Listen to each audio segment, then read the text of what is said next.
Hey guys, tonight we slip quietly into the soft honey-coloured dawn of an ancient Roman household, the kind tucked inside a modest domus where tiled roofs hold the morning coolness and every sound echoes just a little too clearly. You step into the still shadows of the atrium, where a thin beam of sunrise glints across the impluvium pool, making tiny ripples shimmer like molten gold. You can almost hear your own breathing bouncing off the walls as the city beyond awakens. Vendors shouting somewhere far off, a dog barking, a cart rolling over uneven stones. It's calm enough to make your eyelids feel heavy, but not quite calm enough to convince you that you're about to have an easy day because, well, you probably won't survive this if you're expecting a full brunch menu. Romans ate small in the mornings, very small. You're about to enter a world where breakfast basically means good luck. So, before you get comfortable, take a moment to like the video and subscribe, but only if you genuinely enjoy what I do here. If you're awake enough, tell me where you're watching from and what time it is over there. I love seeing everyone around the world checking in. Now, dim the lights, maybe turn on a fan for that soft background hum, and let's ease into tonight's journey together. You find yourself standing near the edge of the household's central space, watching faint silhouettes move behind linen curtains. Someone shuffles past carrying a ceramic jug. A sleepy groan from a side room tells you that not even Romans felt excited about early mornings, not even the wealthy ones, and right away you're hit with the gentle, earthy smell of last night's hearth ashes. They're cool now, but soon the kitchen staff will coax them back to life with a few practiced breaths. The first mainstream historical fact slips into place as you realize Roman households often woke before sunrise to make the most of the daylight. Oil lamps were expensive to burn, and morning chores were easier when the house was cool. Still, you can sense the reluctance in the way people move. Nobody's rushing. Everyone drifts with the slow rhythm of a society that didn't have espresso machines to blast them awake. You trudge softly toward a corner as a servant ties back her hair and rubs her eyes, muttering something that sounds suspiciously like the ancient equivalent of "not this again." And here's your first quirky tidbit of the night. Some Romans believed eating too early in the day weakened the body, so morning meals were intentionally tiny. Imagine telling that to your stomach today. Your stomach would probably file a complaint with HR. As you stand there, leaning against a column, you let your fingers brush across the cool marble, smooth from centuries of hands doing the same. You hear gentle footsteps, padded sandals on mosaic tiles, moving toward the door. Someone is checking the weather outside.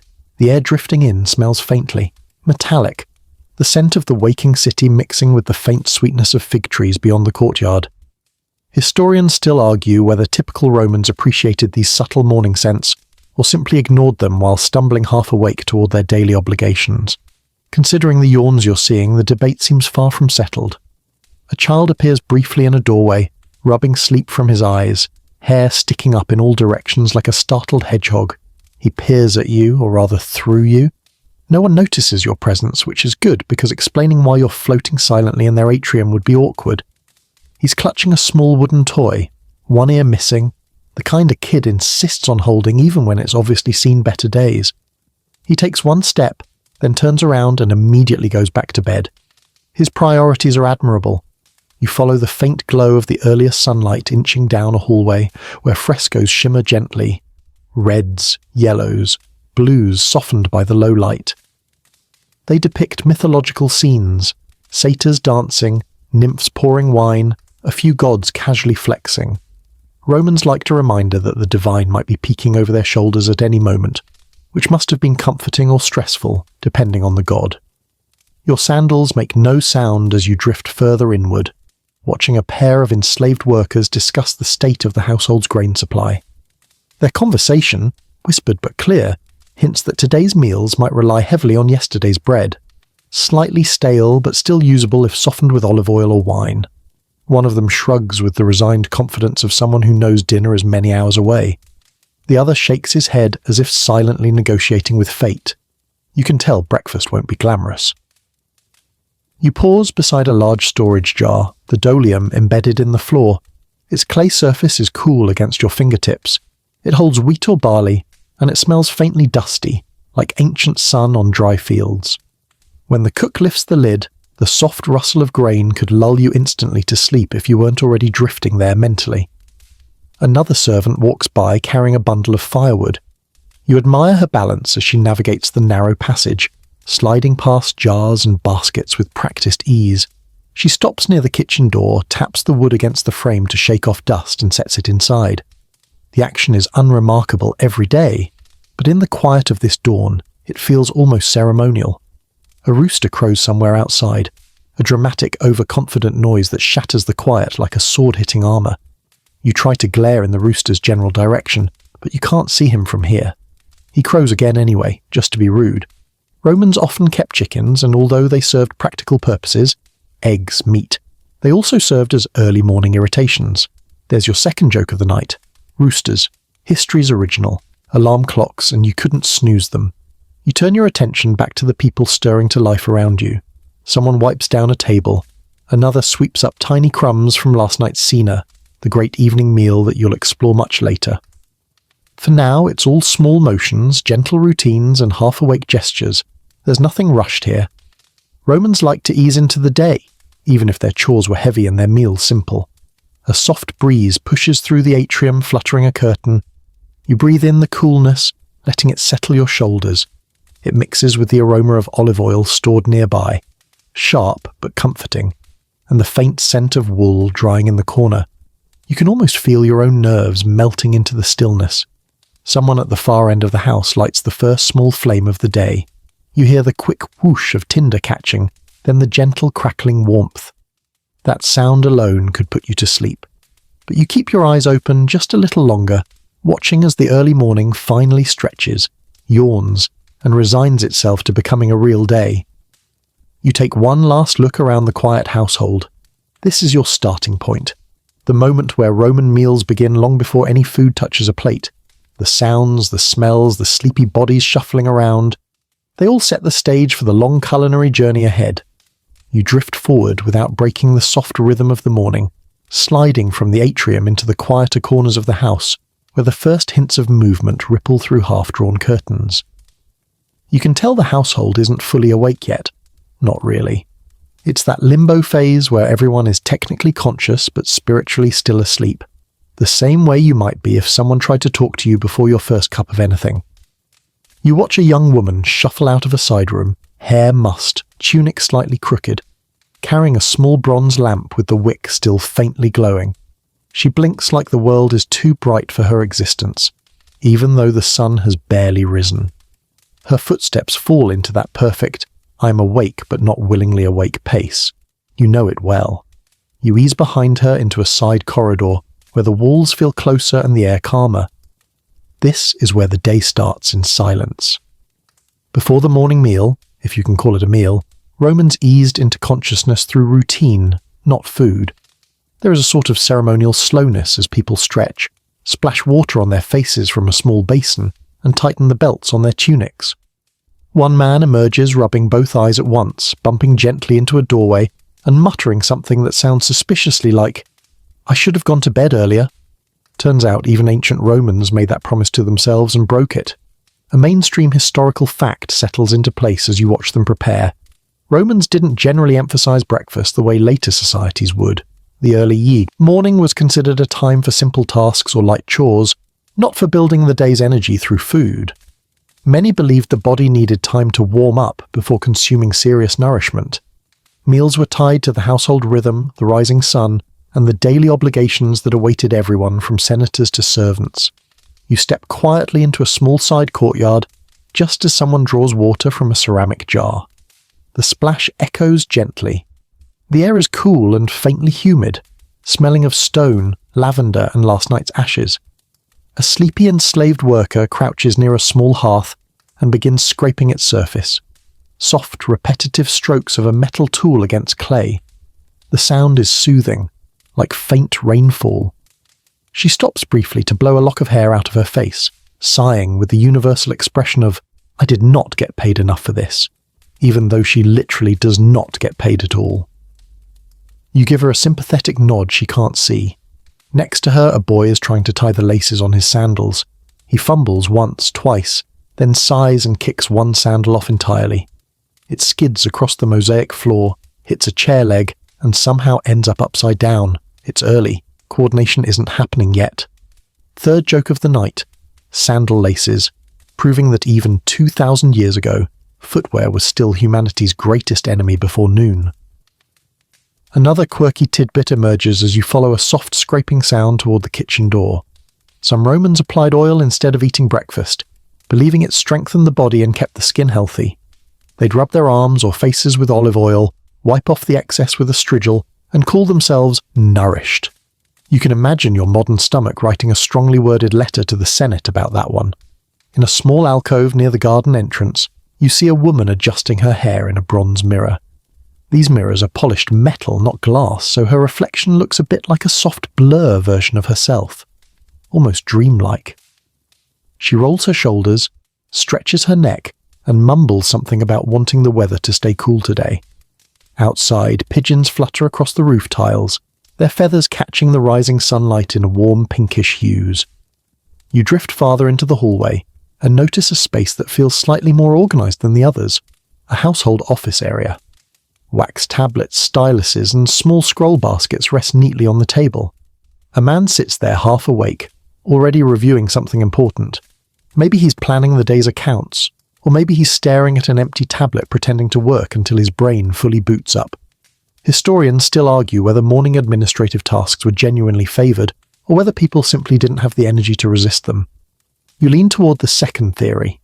Someone behind you yawns loudly, one of those long theatrical yawns that come with full body stretching and a sound that starts low, rises, dramatically, and ends in a soft groan. He scratches the back of his head, wanders toward a window, and pulls open the wooden shutters. Morning light spills in, illuminating everything instantly.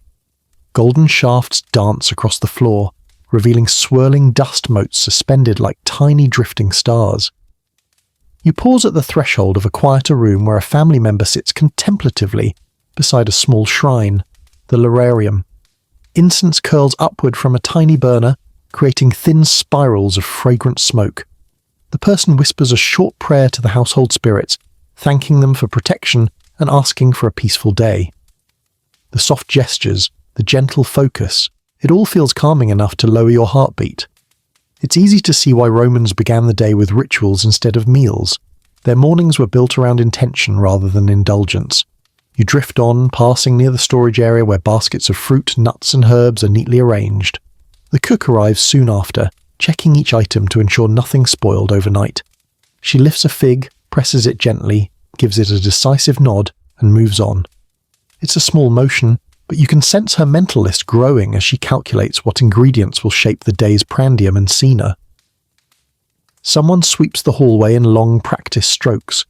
The bristles whisper along the mosaic floor, collecting dust into soft piles. The rhythm is soothing, hypnotic even. You feel your breathing slow to match it. This household isn't frantic. It's steady, grounded, and accepting of the slow rise into daylight. Across the atrium you hear faint laughter, two young siblings arguing over who gets to feed the household's small pet dog. The dog, thrilled by the attention, trots in circles, tail wagging furiously. He stops when he spots you, tilting his head slightly, sensing something in the air. Animals always know, don't they? But then he gets distracted by the possibility of food and forgets you exist immediately. Classic dog behaviour. A servant moves past carrying folded linens. She doesn't rush. Nobody rushes yet. Romans didn't hurry into mornings because there was nothing glamorous waiting for them. Just a tiny bit of bread, maybe some cheese or whatever leftovers survived the night. You can feel it. The day hasn't started, not really. Everyone is just preparing their minds for the slow shift into motion. You settle against a doorway and look out into the household again. The sun is now fully above the rooftops. The rooster has finally stopped yelling about it, and the smells of rekindled hearths drift faintly through the air. Before breakfast, everything here feels suspended, like the world is holding its breath before the first bite of the simplest meal imaginable. And that's where you stand, wrapped in the calm of early Roman life, listening to the whispers of a household easing into the day, one quiet motion at a time. You follow the soft shuffle of feet and the faint clinking of pottery into the part of the house where the first food of the day is finally about to appear. Don't get too excited, though. This isn't a feast. This isn't even a snack by your standards. This is the Romani Intaculum, The humble non-breakfast breakfast that feels less like a meal and more like a polite acknowledgement that humans technically need calories to stay alive. You watch a servant carry a small wicker basket toward a low table. Inside are pieces of yesterday's bread, slightly stiff, borderline weaponized, and definitely capable of chipping a tooth if bitten wrong. A few figs rest beside it, looking soft and comfortable in their own sugary confidence. A tiny dish of cheese, more crumbly than creamy, sits to the side, and that's about it. Congratulations, you've arrived at the culinary equivalent of "we have food at home." As you ease closer, the smell of the bread hits you, dry, floury, nothing fancy. Romans didn't butter their bread in the morning because butter wasn't a common household staple. Olive oil, yes. Butter, almost never.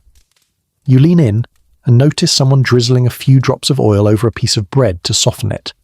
That helps a little, like putting lotion on a brick. A mainstream historical fact floats in as you observe. Roman mornings, especially in average households, featured meals meant to fuel, not to impress. The untaculum usually consisted of bread, fruit, maybe yesterday's leftovers, and occasionally diluted wine or warm water. There's something comforting about the modesty of it all, as if the Romans collectively agreed that mornings were not the time to show off. You take a seat, well, you hover near a seat since no one can actually see you, and watch a family member tear off a piece of bread. He chews it slowly, thoughtfully, like he's contemplating his existence or maybe just trying not to break a molar. His sister takes a fig instead and savours it in small bites, eyes half closed in sleepy satisfaction.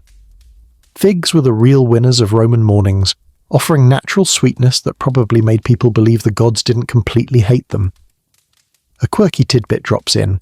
Some Romans preferred their morning bread dipped in wine. Yes, wine. Before you raise an eyebrow, remember that ancient wine was often lower in alcohol and regularly diluted. Drinking it in the morning wasn't a party move.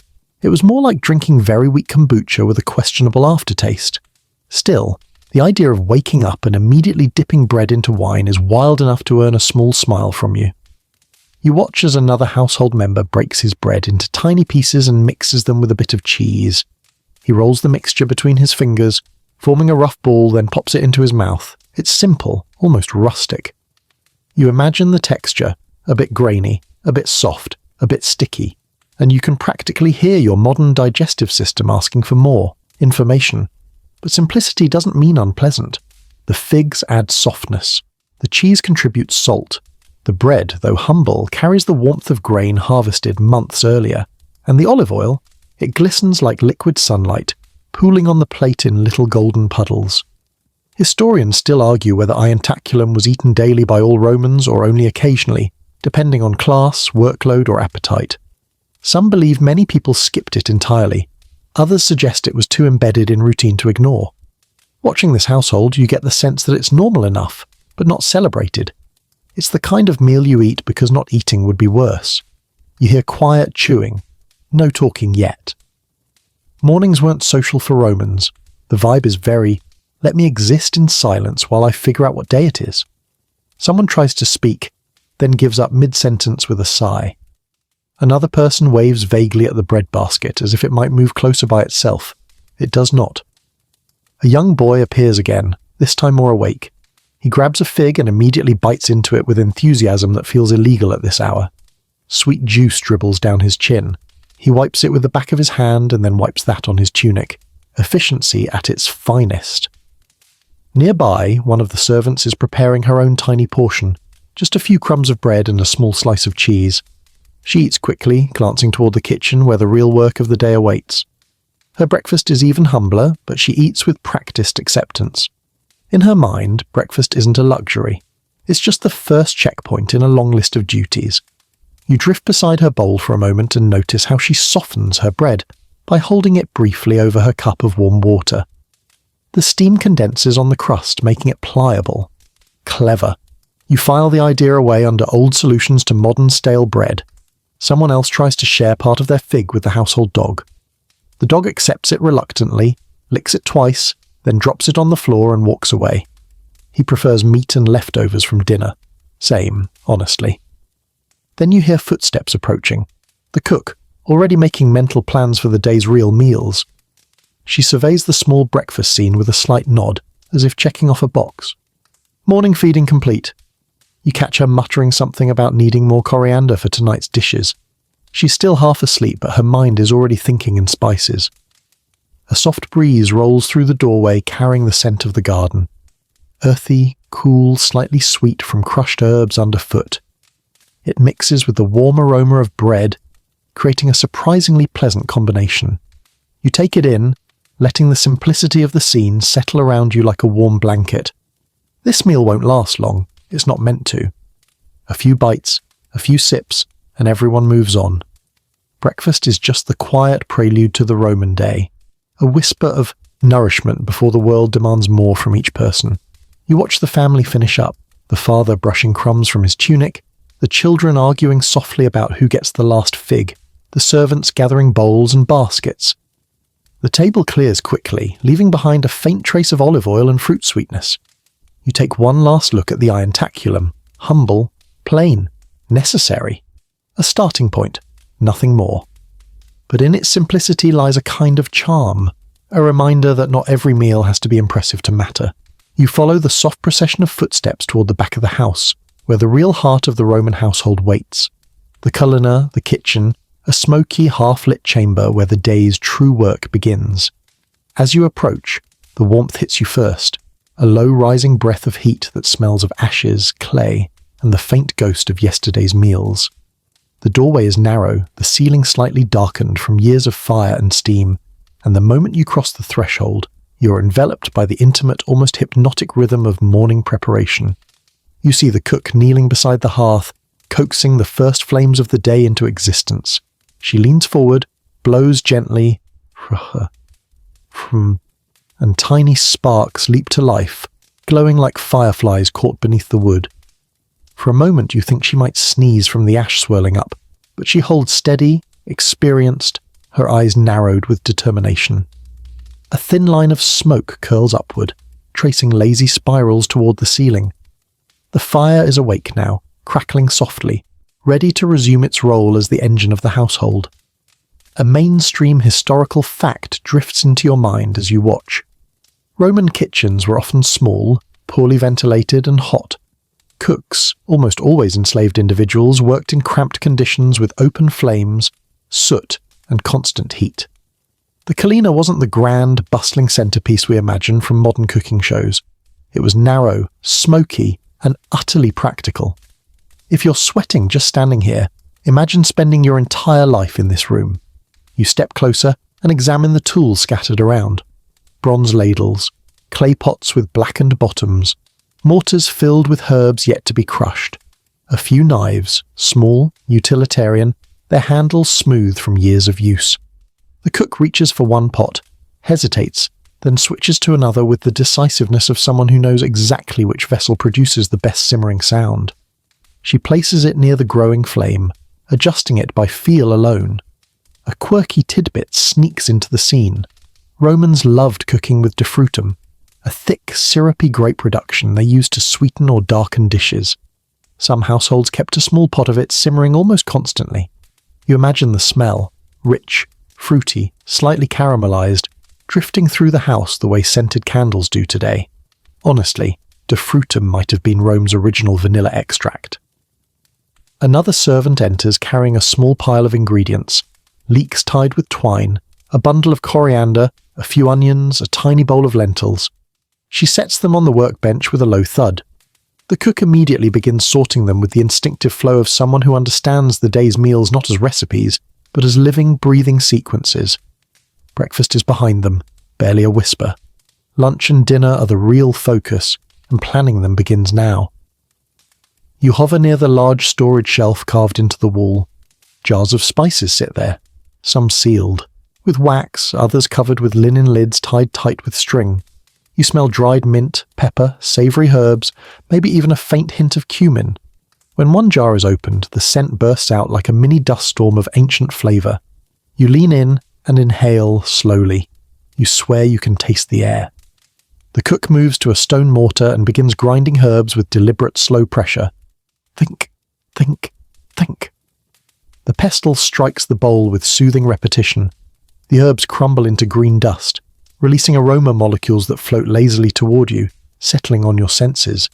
It smells fresh, sharp, calming.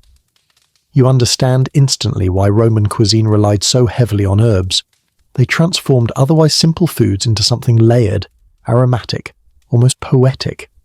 Historians still argue whether everyday Roman cooking was actually flavorful, or whether our perception is shaped by elite recipes preserved in texts like Apicius.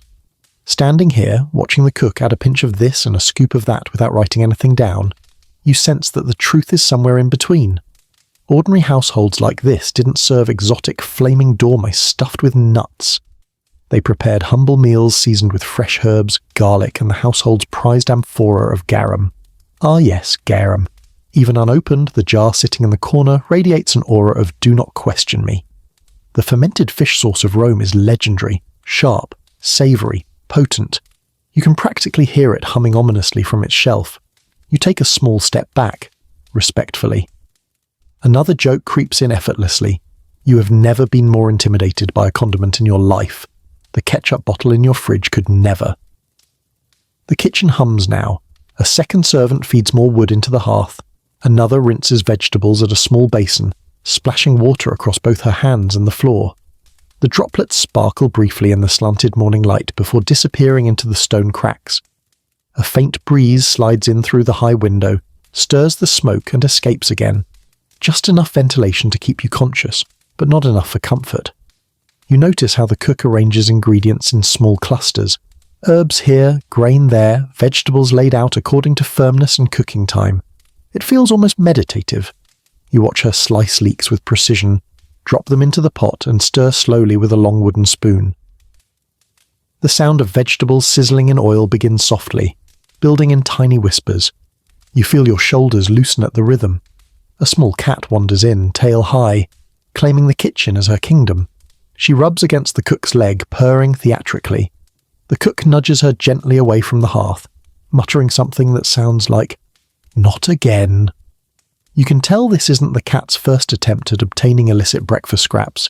She flops on the ground dramatically, hoping sympathy will prevail. Spoiler, it will not. You take a moment to examine the clay oven, the focus, a raised platform topped with a shallow fire pit. Pots nestle into embers. A small iron grill rests nearby, waiting for later. The cook checks one pot, lifts the lid, peers in, nods approvingly, and sets it back. She works with the confidence of someone who listens to food the way a musician listens to an instrument. A young assistant sneezes loudly from the smoke.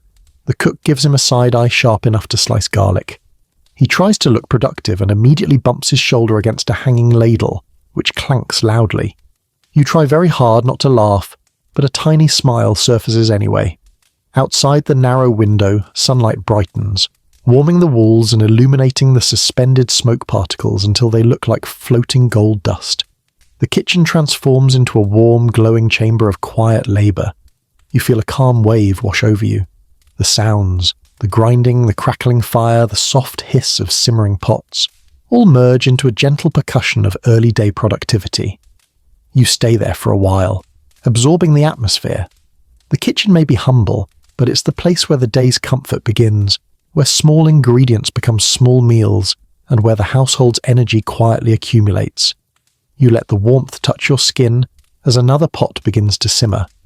The aroma deepens, richer now, layered with herbs and heat. You exhale slowly, knowing this is only the start of your Roman culinary journey, but already it feels like the ancient world is opening its palms to you.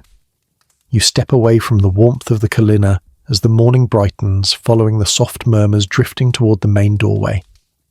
A few servants gather baskets, some empty, some lined with linen, and you quickly realize you're being swept along with them toward one of the most vivid parts of Roman daily life, the morning market. This is where the day's meals truly begin, not in the kitchen, but in the lively, chaotic, aromatic whirlwind of commerce just beyond the household walls. You move out into the street, blinking against the sudden sunlight. The air is cooler out here, tinged with dust and early chatter. A street hawker is already shouting something about figs so sweet they could make Jupiter smile, which sounds like marketing hype, but the Romans invented advertising long before billboards. You follow the servants down a narrow street, worn stones beneath your feet, the soft murmur of neighbours greeting each other, and the distant sound of a cartwheel squeaking like it desperately needs olive oil. This morning walk is unhurried, almost meditative. Romans loved routine, and this path to the market is one walked countless times. As you move along, a mainstream historical fact slips easily into view. The Forum Holitorium, the vegetable market, opened early every day, serving as one of the city's main sources for fresh produce, herbs, grains, and occasionally fish or poultry. Markets were essential, not optional. Without them, Roman households simply couldn't function. The closer you get, the louder everything becomes. Voices rise and fall, someone laughs loudly at a joke you didn't quite catch. A donkey brays from somewhere behind a stall, sounding deeply offended by something. The air shifts, now filled with a bright, crisp sense of herbs, the earthy smell of vegetables, and the sharper aroma of fish that's hoping to be sold before it gets too fragrant. You step into the marketplace and immediately feel enveloped by its energy. Stalls burst with colour, baskets overflowing with grapes, figs and pomegranates, heaps of vegetables like onions, cucumbers, cabbages and leeks, bundles of herbs tied neatly with twine, small sacks of lentils and chickpeas stacked like rustic treasure. Everything looks busy, alive, ready to be chopped, boiled, or roasted into the meals you'll encounter later tonight. The servants you followed begin weaving through the stalls, pausing often to inspect produce. You watch one of them hold a cucumber up to the light, tap it with a finger, then nod approvingly. Another negotiates over a pile of onions, raising an eyebrow in skeptical silence until the vendor lowers the price. Roman bargaining wasn't aggressive, it was just firm and persistent, the ancient equivalent of, "I know what this should cost, don't test me." A quirky tidbit hits you when you pass a stall selling dormice. Yes, tiny, plump, wide-eyed dormice. In wealthier homes, these were considered delicacies, raised in special clay enclosures called gleraria, and fattened for meals. You stare at them, blinking slow, wondering who first looked at this adorable creature and said, "Yes, dinner." One of the servants wrinkles her nose and keeps walking. It seems this household doesn't indulge in such extravagances. A vendor recognizes one of the servants and waves enthusiastically. They chat briefly about the weather, the quality of the morning's figs, and the latest gossip. Something about a neighbor whose goat keeps escaping and terrorizing the laundry lines. You wish you could hear more about the goat. It sounds like the real villain of this neighborhood. As you wander deeper, you spot a small stall with ceramic pots filled with spices, pepper, coriander, mustard seeds, fennel, and even saffron for those who could afford it. The servant in charge of seasonings carefully inspects each, dipping her fingers into one jar to test freshness by smell alone. You lean in and catch a faint, exotic sweetness drifting from the saffron. Expensive, luxurious, and reserved for special occasions. Historians still argue whether spice traders exaggerated the rarity of some imports to raise prices, but considering the smug grin on the vendor's face, the debate feels very alive. Beyond the spices, you pass a butcher's table. A man is chopping meat with steady rhythm, sending small bits flying in dramatic arcs. You step back instinctively. Even, as a ghostly observer, you don't want a surprise meat shower. A servant negotiates for a small cut, holding it up to inspect the marbling. There is no refrigeration here, which means today's purchase will be eaten today, no exceptions. The cook will turn it into something hearty by dinner, and you can already imagine the smell of it simmering hours from now. Next, you drift toward the fish stalls. The scent hits you like a wave, not unpleasant, but definitely assertive. Fresh fish glisten on chilled stone slabs, eyes bright, scales catching the sunlight like tiny holograms.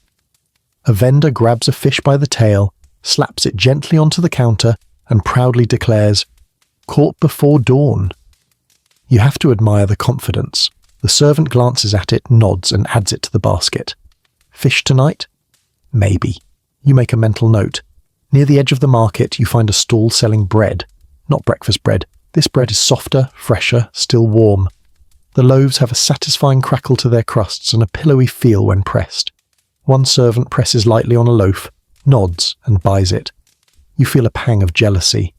You've tasted Roman breakfast bread. Anything warmer than a roof tile feels luxurious now. You continue through the shifting crowd, listening to the music of the marketplace, the clatter of pottery, the rhythmic thud of knives, the splash of water being thrown over fish to keep them glistening, the chatter that rises and falls like a tide. A small child runs past, nearly knocking over a stack of fruit. His mother yells his name with the tone of someone who has yelled it 1,000 times today. The boy giggles and disappears behind a stall. Chaos, ancient and eternal. One of the servants stops abruptly and adjusts a basket strap digging into her shoulder. You notice the faint strain on her face, the kind that comes from carrying more weight than sleep.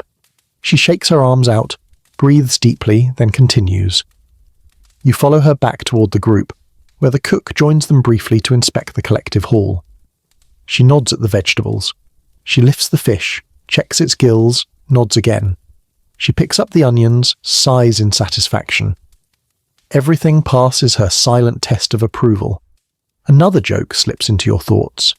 This woman judges onions the way some people judge contestants on singing competitions, intensely, critically, and with absolute authority. Finally, baskets filled and errands complete, the household staff begins the walk back home. You follow behind, feeling a small sense of accomplishment even though you technically carried nothing. The marketplace fades behind you, but the scents cling. Herbs, bread, fish, fruit, stone warmed by sunlight. These are the scents that shape the Roman diet, the fragrances that transform into meals and memories. As the house comes back into view, you realize how essential this ritual is. Without markets, Roman meals would be hollow. Without these choices, these negotiations, these early morning awakenings, the household wouldn't function. Shopping isn't just a task, it's the invisible beginning of every plate placed on every Roman table. And you've walked through the beating heart of Roman food culture, basketless but full of impressions. You slip back into the domus behind the servants, the baskets rustling softly as they're lowered onto tables and benches.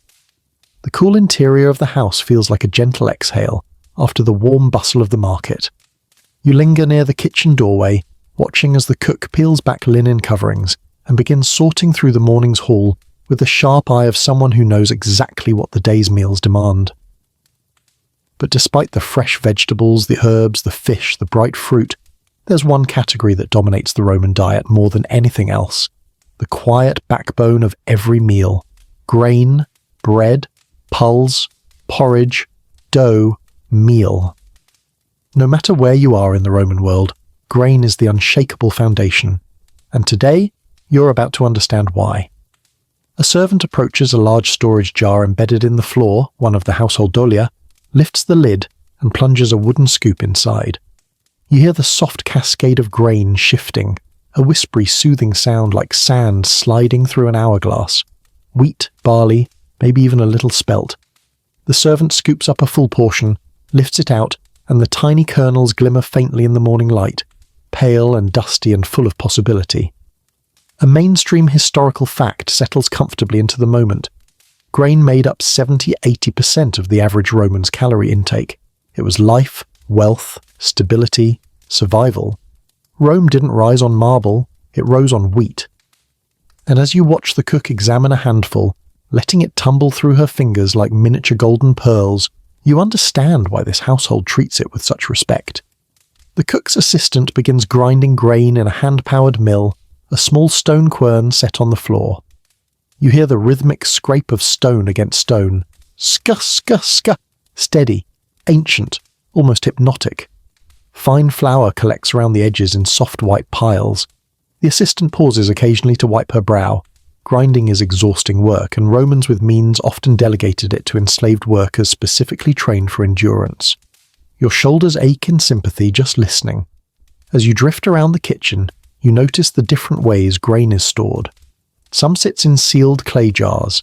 Some rests in baskets lined with linen. The more precious flour, already ground and airy, remains in tightly lidded containers so humidity won't ruin it. Romans were serious about protecting their grain. A rodent sneaks into a storage room? Catastrophe. Mold? Disaster. Spoilage? A whole family might go hungry. A quirky tidbit emerges as you watch the cook examine a small jar of ancient leaven.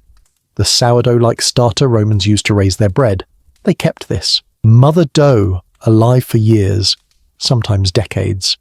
It was fed, cherished, and guarded with more commitment than some people give their houseplants.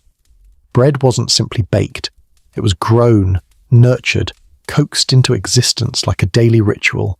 You lean close as the cook pinches a bit of the starter between her fingers. It's soft, sticky, slightly tangy smelling. She nods approvingly, then mixes it with fresh flour, water, and a bit of salt. She kneads with slow, strong motions, pushing the dough forward and folding it back again. Thump, thump, thump. The rhythm is steady, soothing. Her hands move without hesitation, guided by decades of experience. You feel the quiet comfort of watching someone do exactly what they were meant to do. Historians still argue whether Roman bread was typically light and airy or dense and heavy.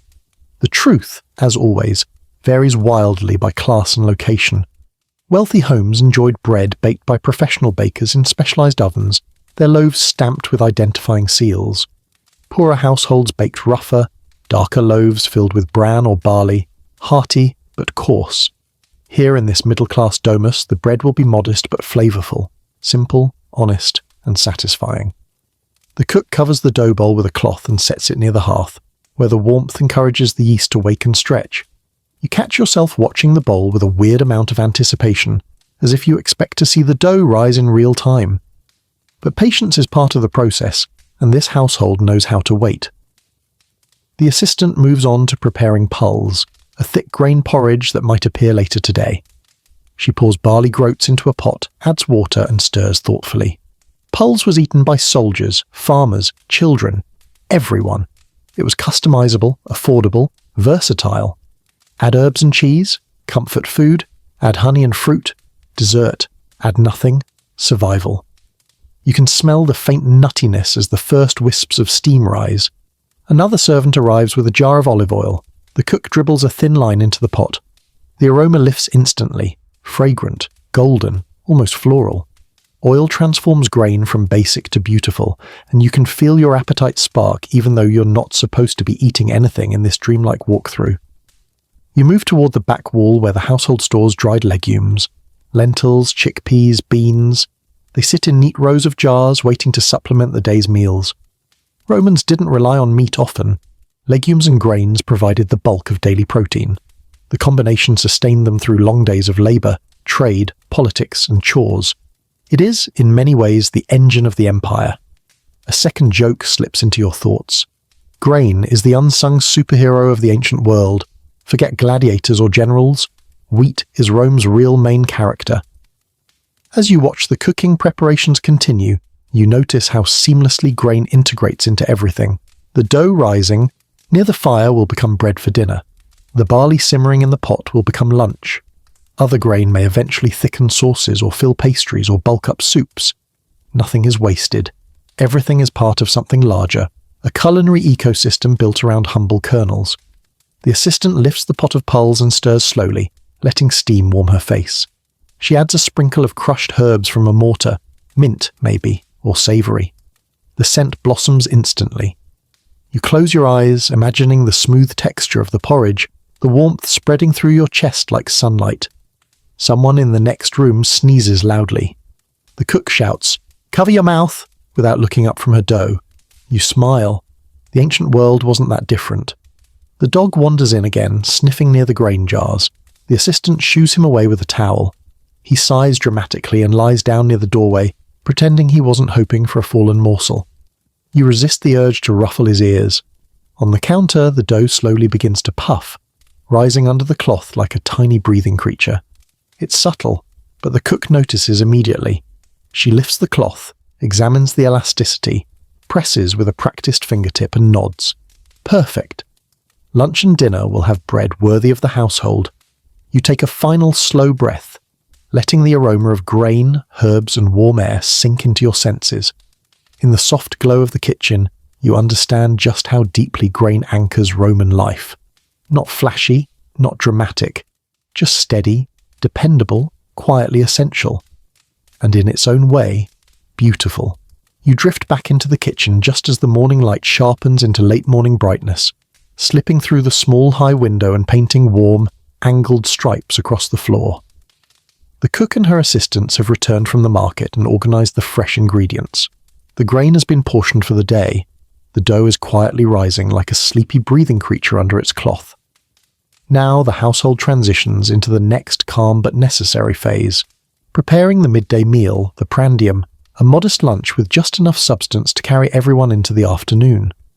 You hover near the wide wooden prep table as the cook begins to arrange ingredients strategically, grouping them like little clusters of edible soldiers awaiting orders.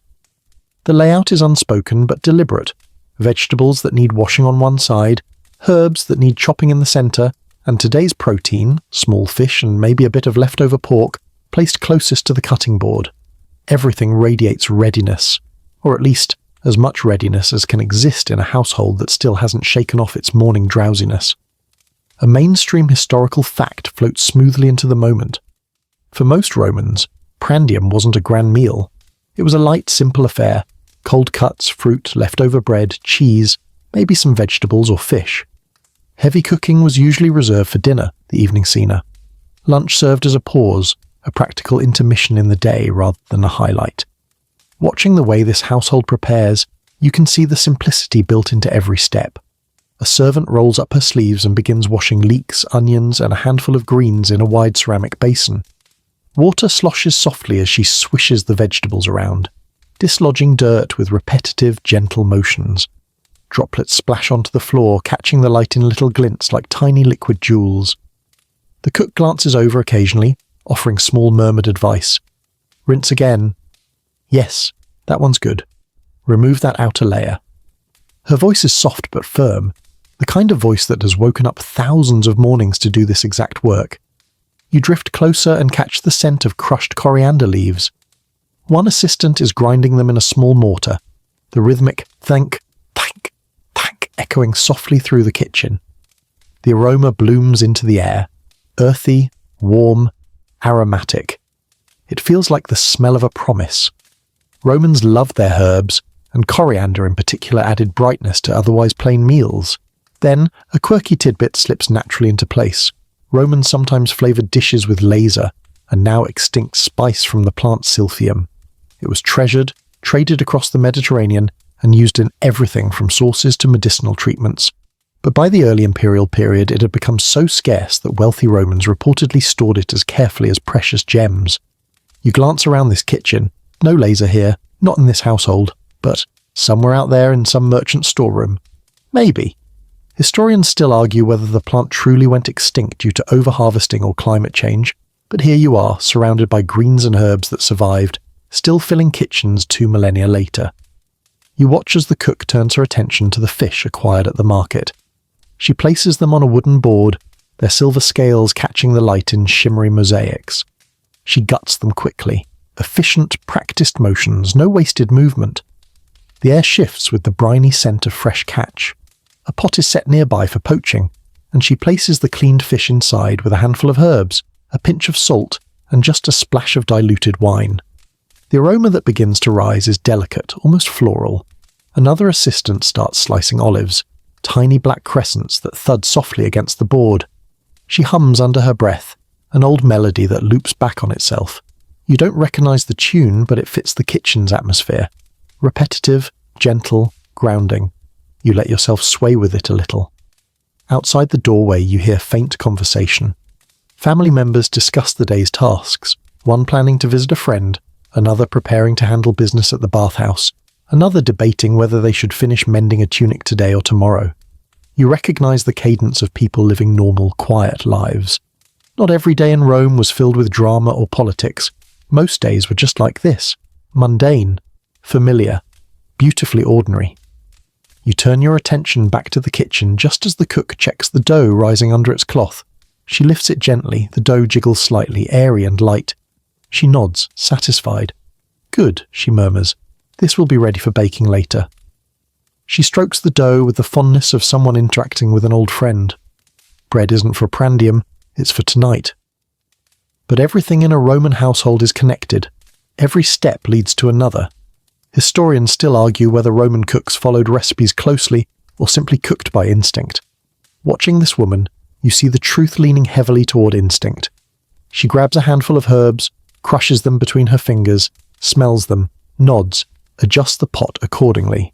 She doesn't measure. She doesn't check a tablet. She listens to the ingredients, to the simmering, to the memories in her hands. The kitchen fills with a quiet but steady hum. Someone chops an onion. Someone else mixes leftover bread with cheese and herbs to make a small savoury paste. Another servant readies plates. Simple pottery, each slightly imperfect, each with muted, earthy tones that feel soft on the eyes. A drizzle of olive oil lands in a shallow dish, catching the light like a glossy amber pool. You hear the satisfying glup-glup sound of it being poured. If ASMR existed in ancient Rome, olive oil pouring would have topped the charts. The dog appears again, this time tiptoeing with suspiciously tactical precision toward a bowl of chopped greens. The assistant catches him in the act and claps her hand sharply. He jumps, looks deeply offended, then trots away with dramatic wounded pride. You try not to laugh. As the prandium ingredients come together, you begin sensing the meal taking shape. Light, fresh, modest. There's a comforting balance to it. A little fish, a little bread left over from yesterday, some olives, some leeks, maybe leftover lentils. Nothing extravagant, nothing heavy. Just enough to reset the body before the long stretch until dinner. The cook dips a spoon into the poaching pot, tastes the broth, and closes her eyes as she considers.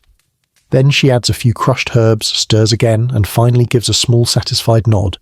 Decision made, lunch is ready to proceed. The household begins gathering outside the triclinium where they will sit shortly. You can hear faint footsteps, soft murmurs, the shifting of sandals on smooth floors. You feel the quiet transition from preparation to consumption, a peaceful, steady flow like water moving down a shallow channel. This is the heart of Roman mealtime. Not drama, not indulgence, but rhythm, routine, calm predictability wrapped in the aromas of herbs, grain, and warm air. You breathe in the kitchen one last time before stepping back. The sounds soften, the light shifts, and the household prepares to sit down for a meal that will gently carry them through the day. You follow the gentle flow of footsteps toward the dining space, where the household takes its midday meal. The prandium isn't grand like the evening scena, nor as sleepy as the antaculum. It sits perfectly in between, quiet, practical, the kind of meal that feels more like a reset button than a celebration. As you move into the triclinium, you feel the shift immediately. A soft hush, a slight drop in temperature, and the earthy scent of pottery and herbs lingering in the air. This dining room isn't lavish, no marble couches, no gold-trimmed goblets, just modest wooden chairs, simple cushions, and a low table decorated with subtle patterns. The light filters in gently through a half-open curtain, casting a calming patchwork of brightness across the mosaic floor. It's the kind of sunlight that invites you to breathe slowly, to sit, to exist without urgency. The cook and her assistant begin placing dishes on the table. Small plates of olives, a bowl of leftover lentils warmed just enough to soften their edges again, sliced cucumbers seasoned with herbs, and the gently poached fish prepared earlier. A small plate of cheese sits near the end, crumbly and pale, and next to it a dish of yesterday's bread. Not fresh, but softened slightly with a drizzle of olive oil. A simple spread, a humble spread, a Roman spread. A mainstream historical fact comes into focus as you observe. Prandium was usually eaten around late morning or noon, depending on one's work schedule. For labourers, it was a welcome break. For wealthier citizens, it was a light meal often taken alone or with close family. It wasn't a social event, it was functional nourishment. Even in households like this, respectable but not elite, the prandium prioritizes balance and moderation. You slip beside a chair as the family begins to gather. They sit casually, upright, not reclining, since the luxury of reclining was usually reserved for dinner. Reclining at lunch would have been considered odd, maybe even a little pretentious, like wearing a tuxedo to a coffee shop. A child climbs into his seat and immediately reaches for the olives. His mother gently redirects his hand toward a plate of sliced vegetables first. He pouts magnificently, the universal expression of "this is unacceptable parenting," and then reluctantly takes a cucumber slice. You smile. Children haven't changed. Nearby, one of the household's enslaved workers places a cup of diluted wine in front of the father. The wine is thin, pale and mixed with water. Romans usually diluted wine, especially during the day, believing that drinking it straight was barbaric or just bad manners. The wine catches the light, glowing faintly like soft rose quartz. A quirky tidbit emerges smoothly as you watch them eat. Some Romans drank mulsum at lunch, a mixture of wine and honey, believing it aided digestion and brightened the mood. It was sweet, aromatic, and a favourite at more leisurely meals. This household doesn't drink mulsum daily, but on special occasions, maybe. You imagine the cook preparing it with pride on holidays. The father breaks a piece of bread, dips it briefly in olive oil and eats it thoughtfully. Bread dipped in oil was a midday staple, not too heavy, not too dry, just comforting enough to keep energy steady. The mother takes a small piece of cheese, presses it into a chunk of bread and eats it in 2 slow bites. The siblings eat quickly at first, then slow down as the food works its calming magic. You notice the sounds, clinking pottery, soft chewing, quiet murmurs of conversation. No raised voices here, no hurried forks scraping plates. The meal unfolds with the steady rhythm of people who've mastered the art of eating simply. It's intimate, ordinary, and soothing. Historians still argue whether prandium varied significantly by class or region. Some believe lower classes skipped lunch more often, while others suggest it was universally common. Watching this household, you see a version that sits comfortably in the middle, neither extravagant nor lacking but balanced. A servant offers more greens, placing them gently on the table. She does so with a soft dignity, moving quietly around the chairs. The family doesn't fully acknowledge her, but they're not dismissive either, just wrapped in the gentle rhythm of the meal. The poached fish becomes the smallest highlight of the prandium. Its tender flakes pull away easily, infused with herbs and the faintest hint of wine. The aroma is delicate, almost floral. You watch the father savour it with clear appreciation. Fish wasn't expensive if purchased fresh and common, but its presence in a household meal still felt like a small blessing, something light, clean, restorative. A small joke rolls into your thoughts. Somewhere in this city, someone is probably having dormice and pâté for lunch while this family eats poached fish and greens. Rome has always been a land of dramatic menu disparity. You observe the delicate etiquette of passing dishes. The mother hands olives to her daughter, the father shares greens with his son, the siblings trade glances and expressions that only siblings can decode. Even though prandium isn't a social showcase like Cena, there's still a quiet choreography to it, a meaningful exchange of food, glances, rhythm. The dog appears again, of course he does, nudging his nose under the table. This time the boy tries to slip him an olive. The dog sniffs it, looks offended and retreats. You stifle a laugh. Second rejection by Olive today. The household dog has standards. The conversation drifts softly. Plans for the afternoon. A comment about the weather. A note about needing more wool thread for sewing. Practical topics. Familiar topics. Words that weave daily life together in gentle strands. As plates gradually empty, the cook begins to gather bowls and cups. The family rises slowly. No rushing, no scraping chairs across the floor. They step away from the table with quiet contentment, carrying the calmness of the meal into the rest of their day. You linger for a moment longer, watching the fading warmth of prandium settle like dust motes in the sun. Lunch here doesn't boast or demand attention.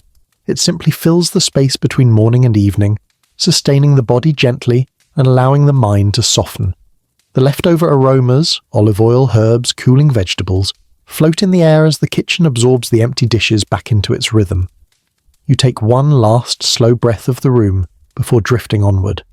The prandium fades behind you, humble and soft, as the household shifts into the quiet hours of the early afternoon. You drift alongside the family as they disperse from the prandium, letting the gentle weight of lunch settle into the air. The plates have been taken back toward the kitchen. The room is clearing, and yet something lingers.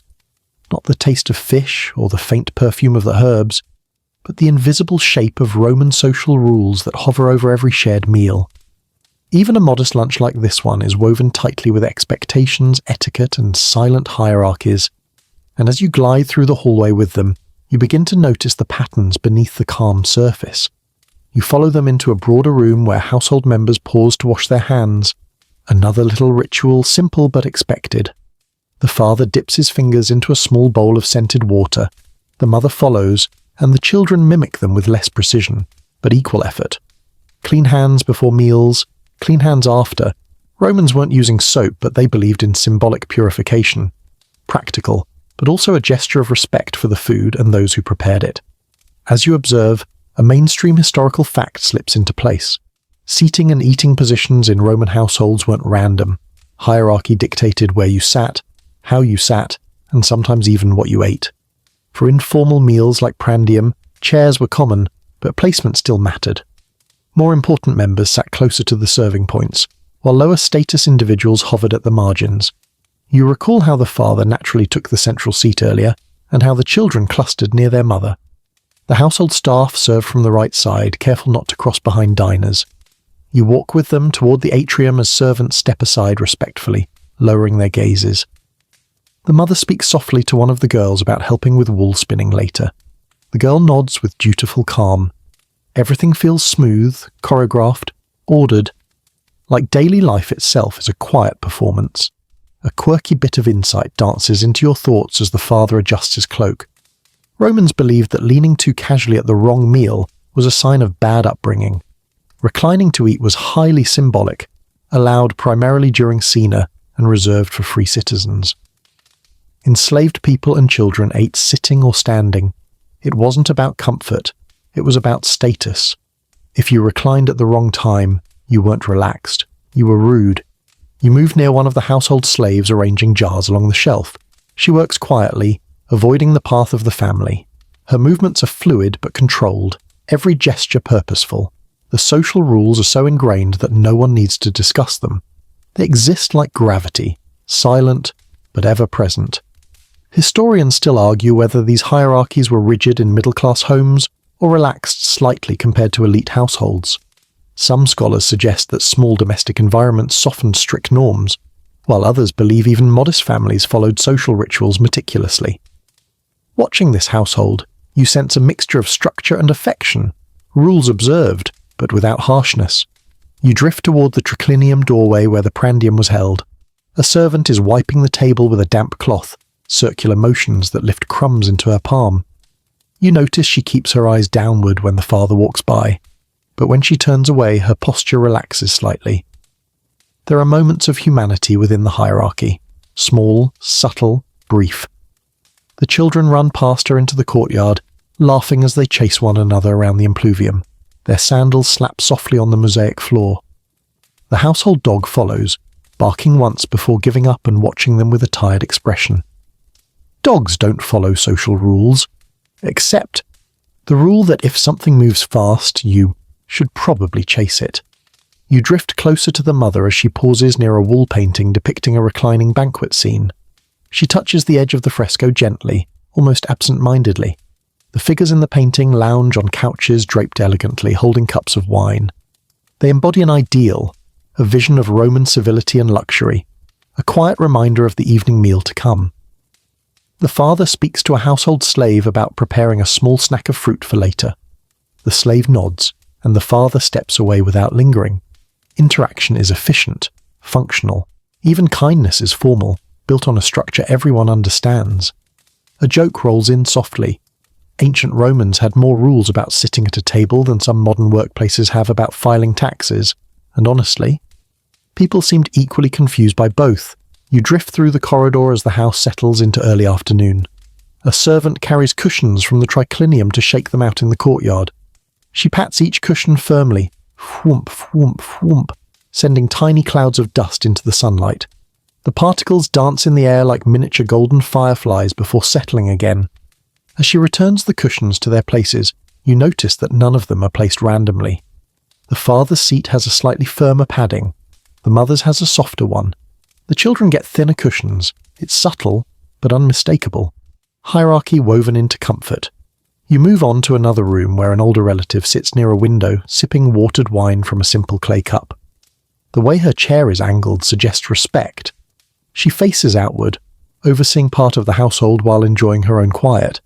She nods to the mother who passes by, a gesture of acknowledgement with gentle authority.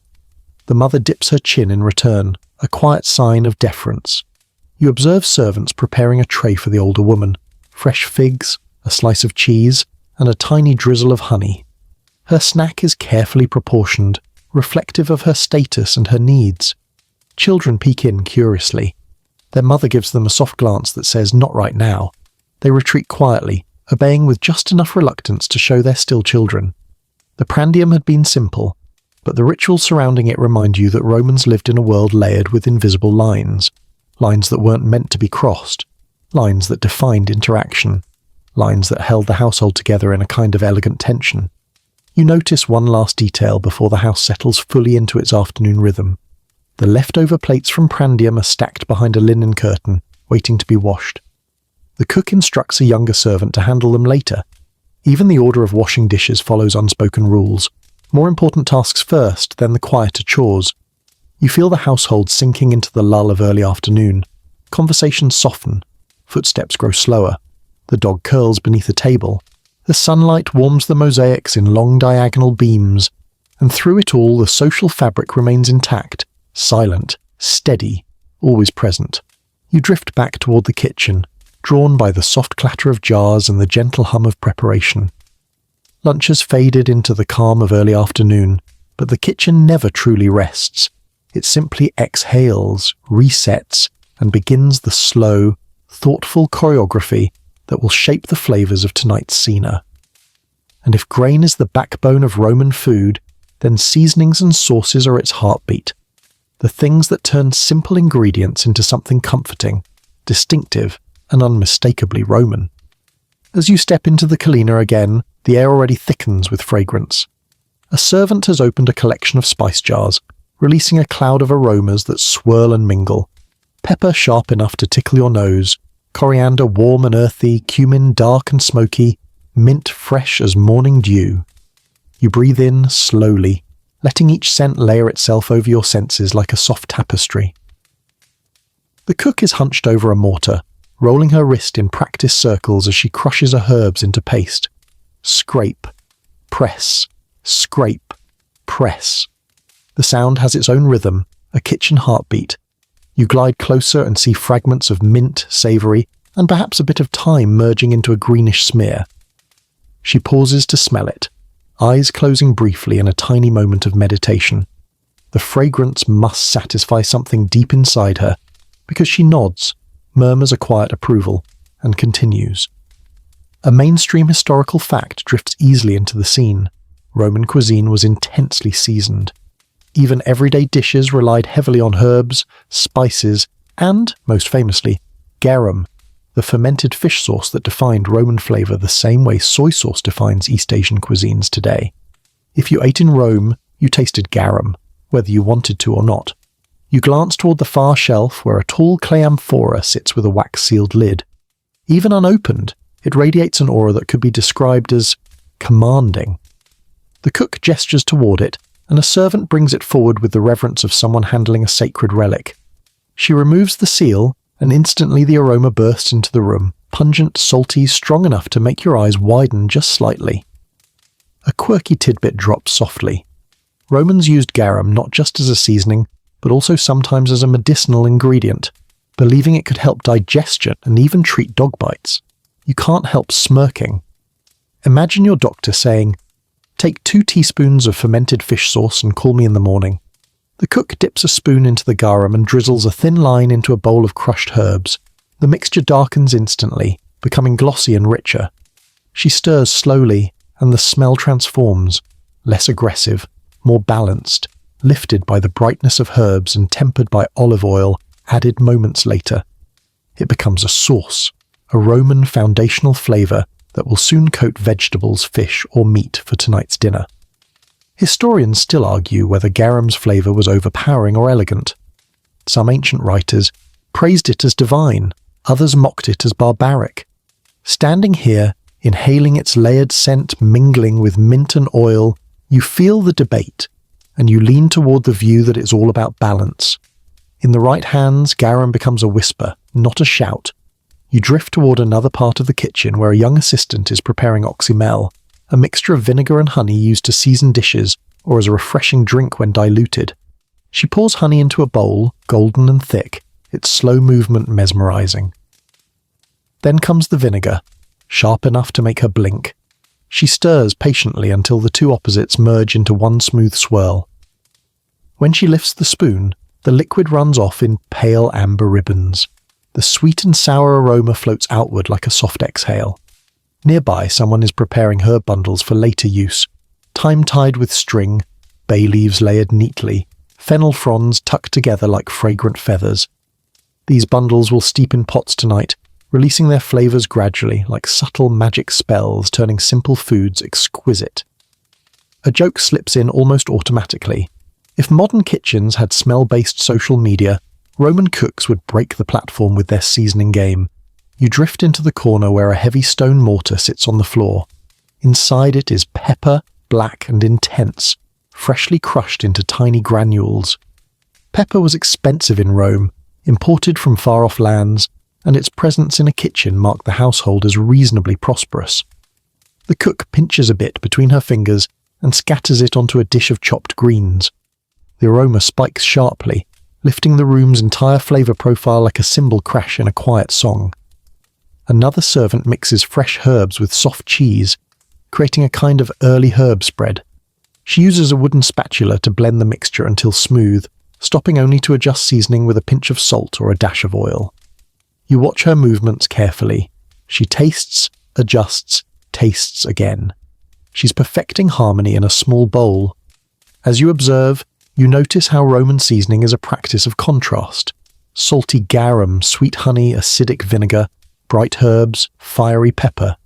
Each ingredient carries its personality, but when combined carefully, they balance each other, the way the household itself balances hierarchy, routine, and warmth. Historians still argue whether the strong seasoning masked the lack of refrigeration or simply matched Roman tastes. Watching this kitchen, you sense that while preservation mattered, the true reason was pleasure. Romans loved bold, layered flavors that made even plain grain come alive. You lean over a small pot simmering quietly on the back of the hearth. Inside, a mixture of herbs, oil, and water reduces slowly, thickening into a fragrant glaze. The cook lifts the lid, releases a cloud of aroma that nearly makes you melt, and mutters approvingly. She adds a sprig of mint, stirs, then replaces the lid with ceremony. In another corner, a servant roasts peppercorns briefly over the flame, intensifying their heat. She moves them constantly to avoid burning, her hands quick and skilled. The popping sounds, tiny crackles, remind you of little firecrackers announcing each kernel's readiness. The dog trots in again, sniffs the air and immediately sneezes when he inhales a pepper cloud too closely. He trots away, offended by life. You hold back a laugh. Poor guy. Finally, the kitchen begins organizing the sauces for the evening into small bowls. Herb paste, garum mixture, oxymel drizzle, seasoned oil, pepper blend. They sit together like a Roman painter's palette, each color ready to bring the meal to life. You realize, standing there in the warm, fragrant collina, that seasoning is not an afterthought in Roman cooking. It's the art itself. The food may be humble, but the flavors are not. Every herb, every drizzle, every pinch carries centuries of tradition, trade, and taste woven into every bite. You let that complexity wash over you, warm, aromatic, surprisingly soothing, as the kitchen eases into the quiet lull before the next phase of the household's day. You slip away from the fragrant embrace of the kitchen and drift into the softer, quieter spaces of the house.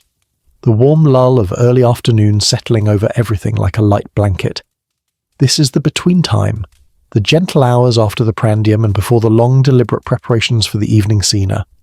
Romans didn't treat this part of the day lightly. It had its own tempo, its own rituals, its own subtle magic. And as you move through the domus, you feel the entire household breathing in harmony with it. The light inside the house shifts first. Where the morning sun was bright and lively, the afternoon glow is softer, warmer, almost sleepy. Dust motes drift lazily through, the beams of light streaming in from the atrium's open roof. They float like tiny golden flecks suspended in honey, rising and falling with each subtle shift of air. You pause near a column and watch them drift. You could watch for hours. A mainstream historical fact settles gracefully into your thoughts. Romans often observed a short rest period, the horosexta around midday, where work slowed and many people entered a kind of gentle siesta. Not everyone slept, but everyone rested. Even the busiest household recognized the importance of letting the body settle before the evening's activity. Standing here, you feel that drop in energy, a calm exhale after the rhythm of morning tasks. You follow the family into the tablinum, where the father sits with a wax tablet balanced on his lap. He scratches notes with a stylus, slow, thoughtful strokes. Maybe he's handling household accounts. Maybe he's drafting a letter. Maybe he's just doodling lines until he wakes up again. His posture is relaxed, his eyes half-focused. He looks like a man whose brain is working at 40% capacity and perfectly fine with that. The children enters carrying a handful of small wooden toys, miniature carts and animals. He arranges them neatly on the floor and begins pushing them around in circles, making soft whirring noises. He stops only to adjust a wheel or straighten a figurine. The game is quiet, cozy, hypnotic. You drift closer and watch the small domestic universe bloom in front of him, an echo of early Roman life in a child's imagination.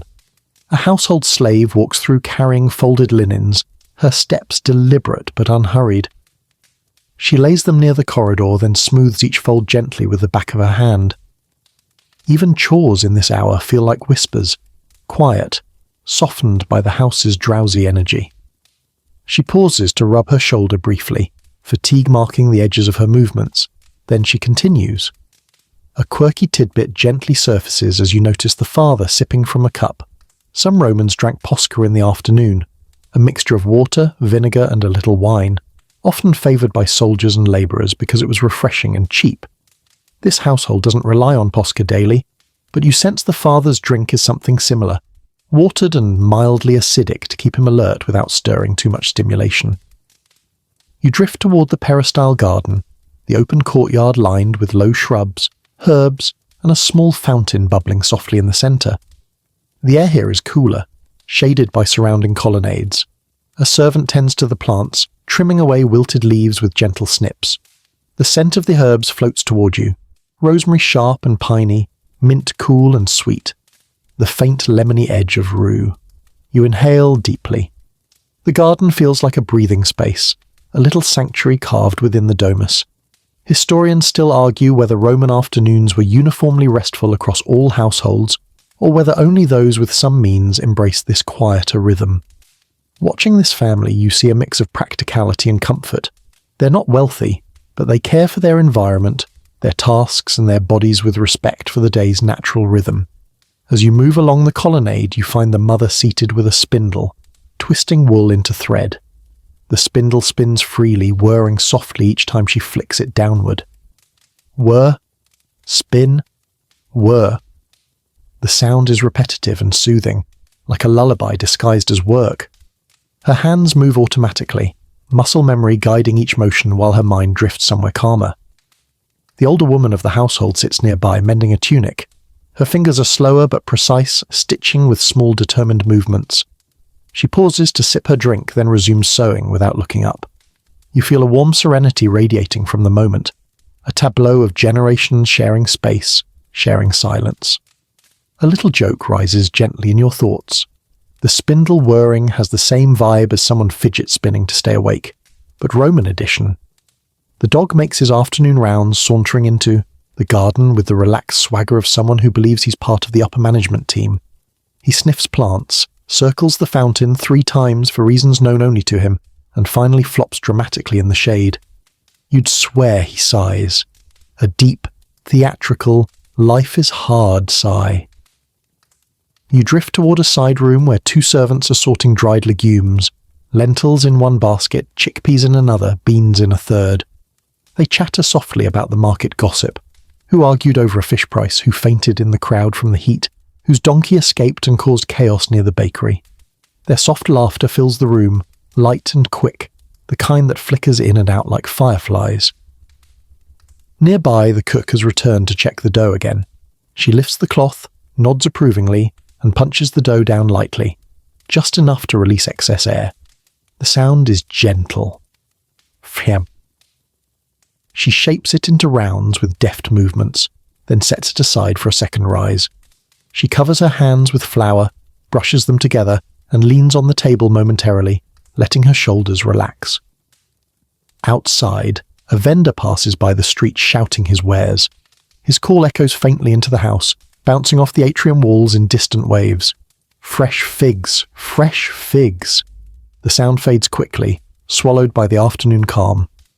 You wander toward the far corridor where sunlight spills in a warm rectangle across the floor. A child has fallen asleep beside it, curled like a kitten, one hand still clutching a wooden toy.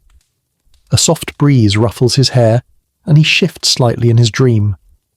You smile without meaning to. The entire house feels suspended in a pocket of serene time, breath slowed, sound softened, energy lowered. This is the Roman afternoon rhythm. Not idle, not lazy, just steady, grounded, human. And beneath it all, the subtle current begins to stir, the awareness that Cena is coming. The evening meal, the main event. The slow, quiet preparation has already begun, even if no one speaks of it aloud yet. You can feel it like a small, pleasant hum in the walls, a promise waiting to become aroma, warmth, and flavour. You feel the subtle shift long before anyone says a word. The house, which has been floating in the soft haze of the afternoon, begins to stir with the tiniest hints of anticipation, like a breeze you sense before you feel. The servants move with a new purpose. The cook wipes her hands and glances toward the triclinium. The mother straightens her tunic. Quietly, almost invisibly, the household prepares for the most ritualized moment of the Roman day, setting the triclinium for the Cena. You glide toward the dining room, and the transformation has already begun. The triclinium looks different in afternoon light.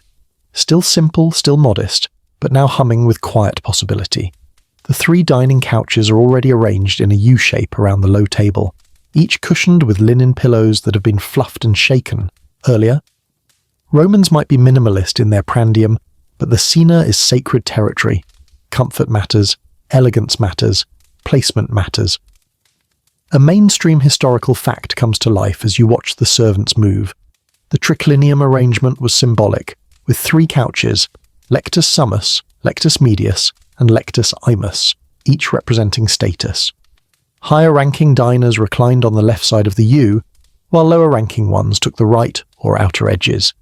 Even in middle-class homes, this spatial hierarchy held meaning. Tonight, the father will take a place of quiet honour.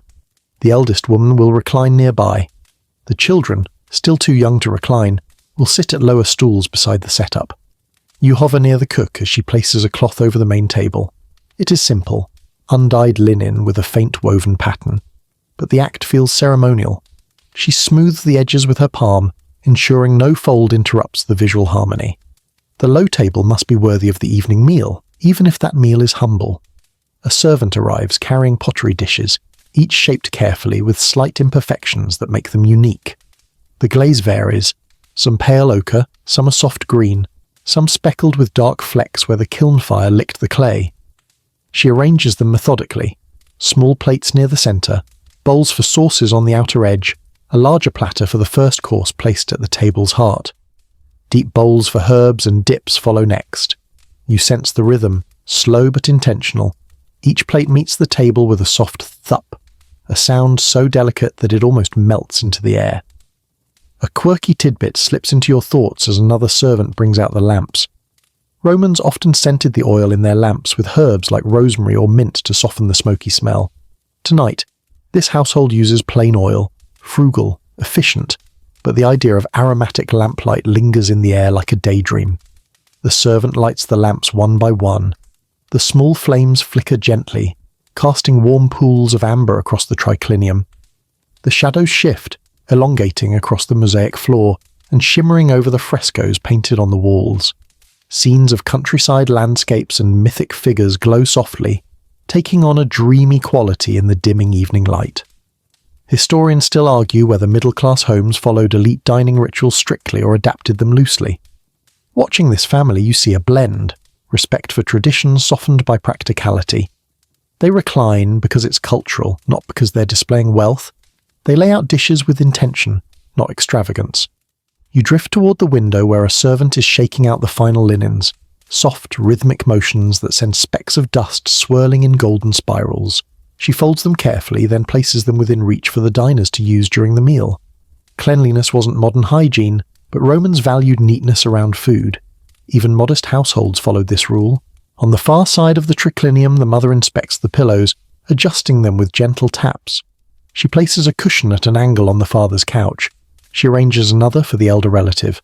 The children peek in, their eyes curious, their excitement gently held in check.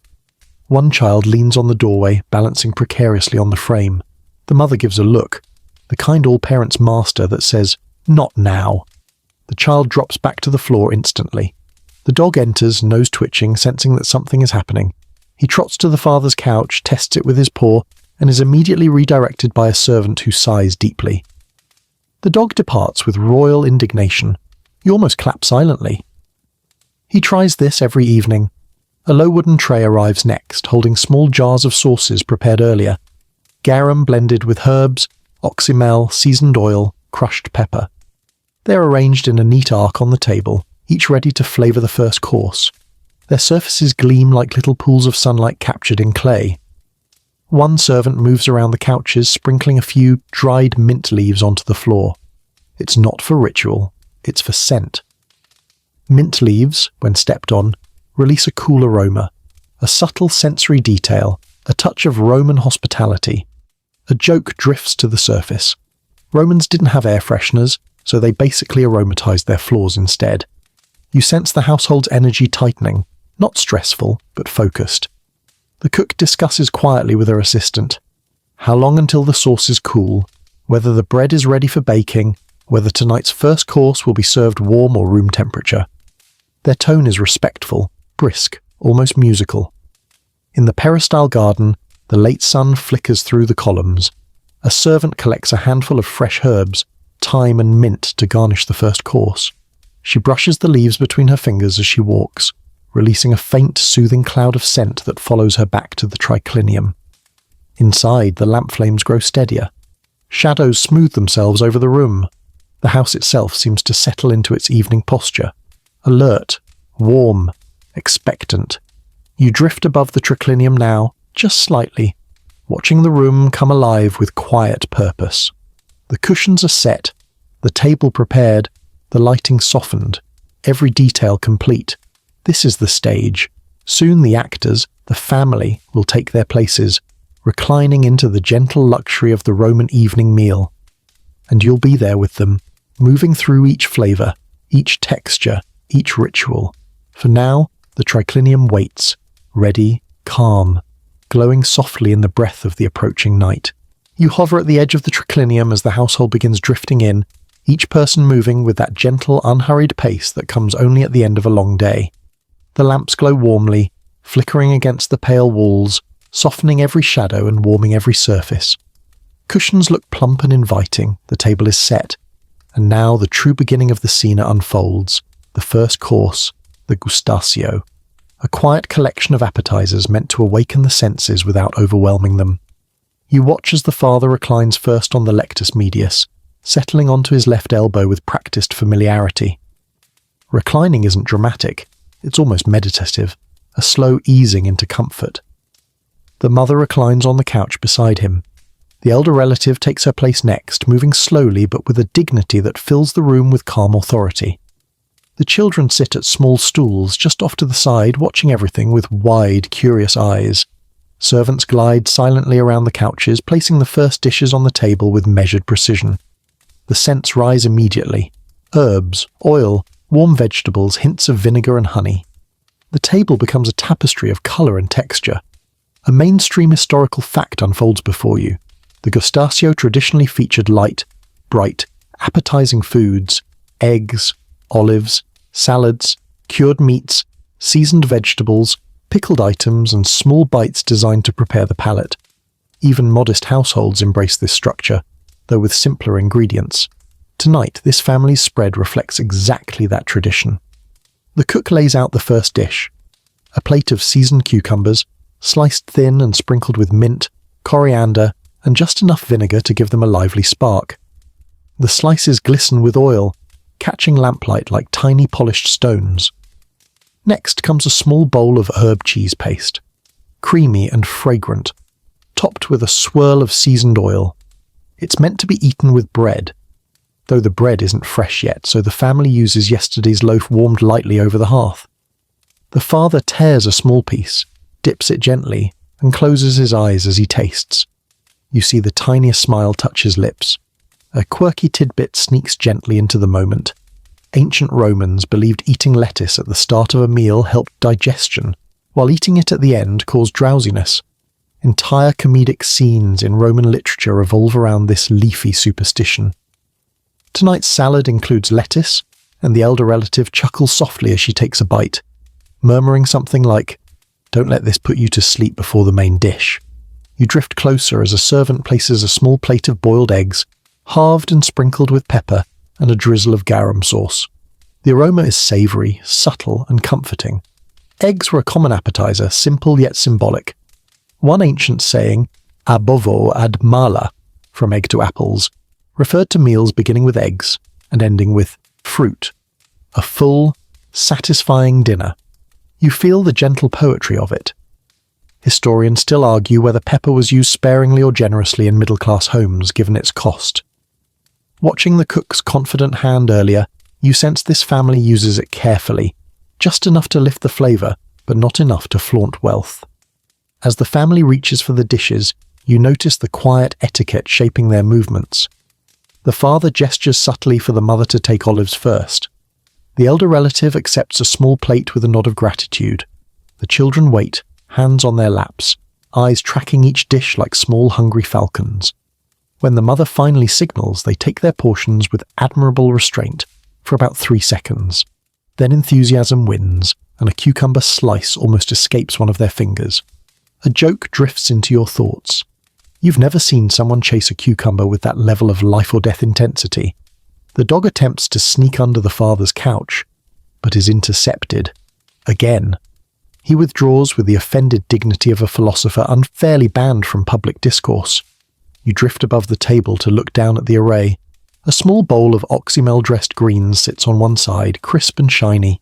A plate of roasted almonds, dusted lightly with herbs, rests nearby. Nuts were common, eaten for their richness and crunch. Someone bites down on one and you hear a satisfying crack, followed by a soft hum of approval.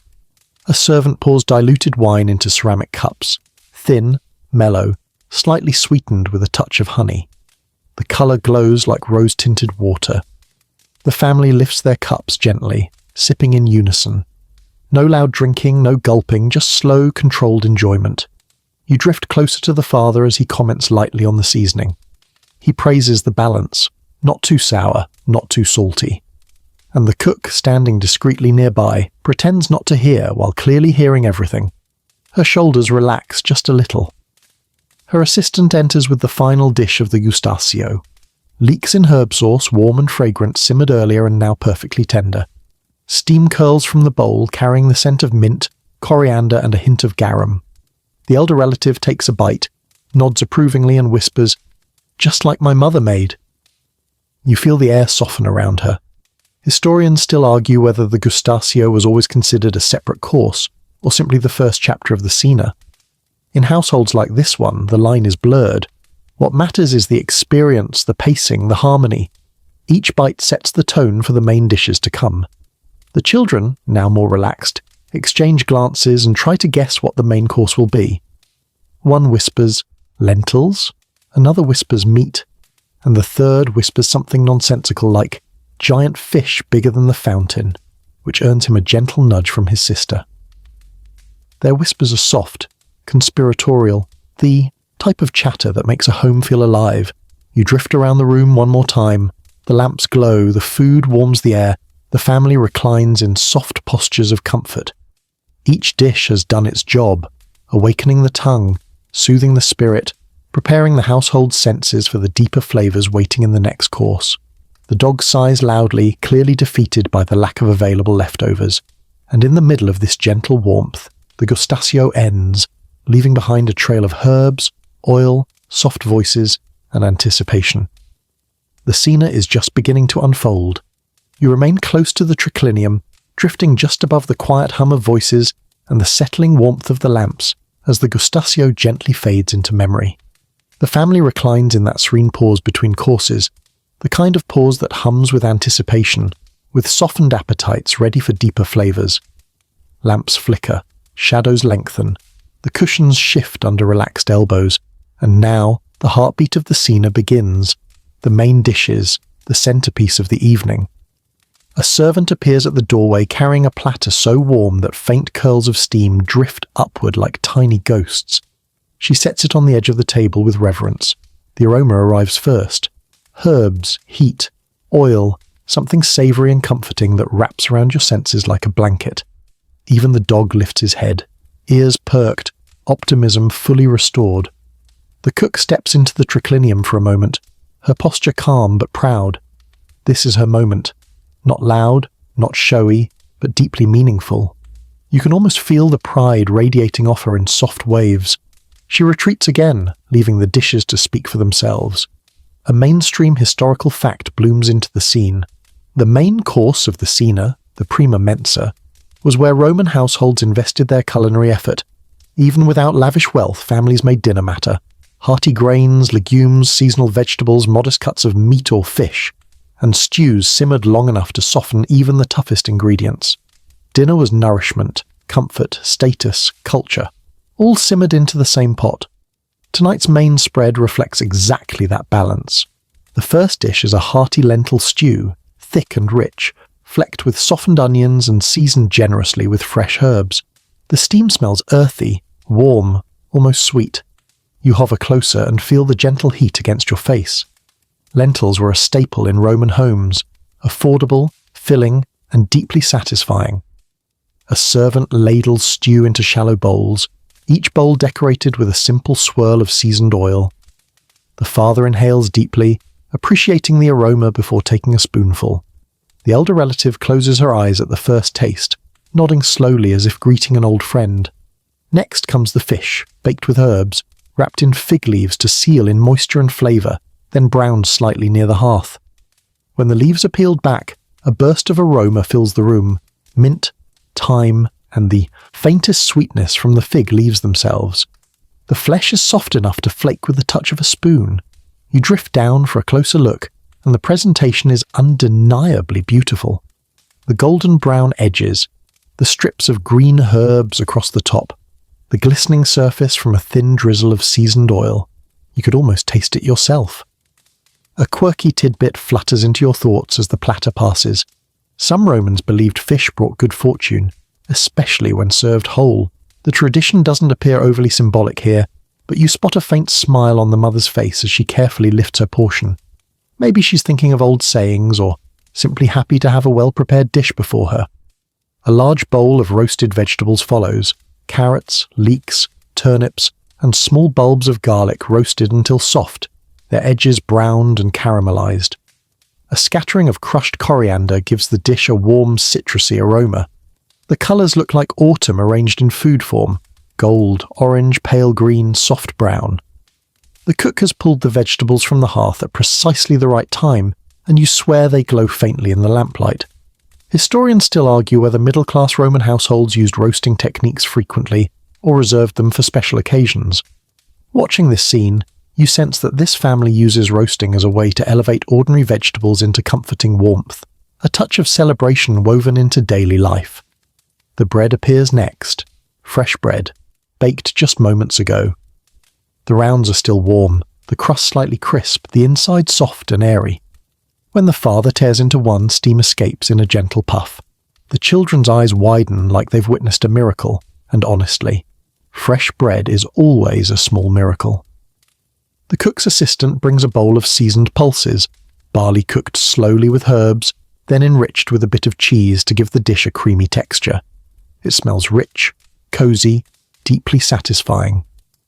You hover close enough to feel the warmth radiating off the bowl. This dish alone could anchor an entire meal.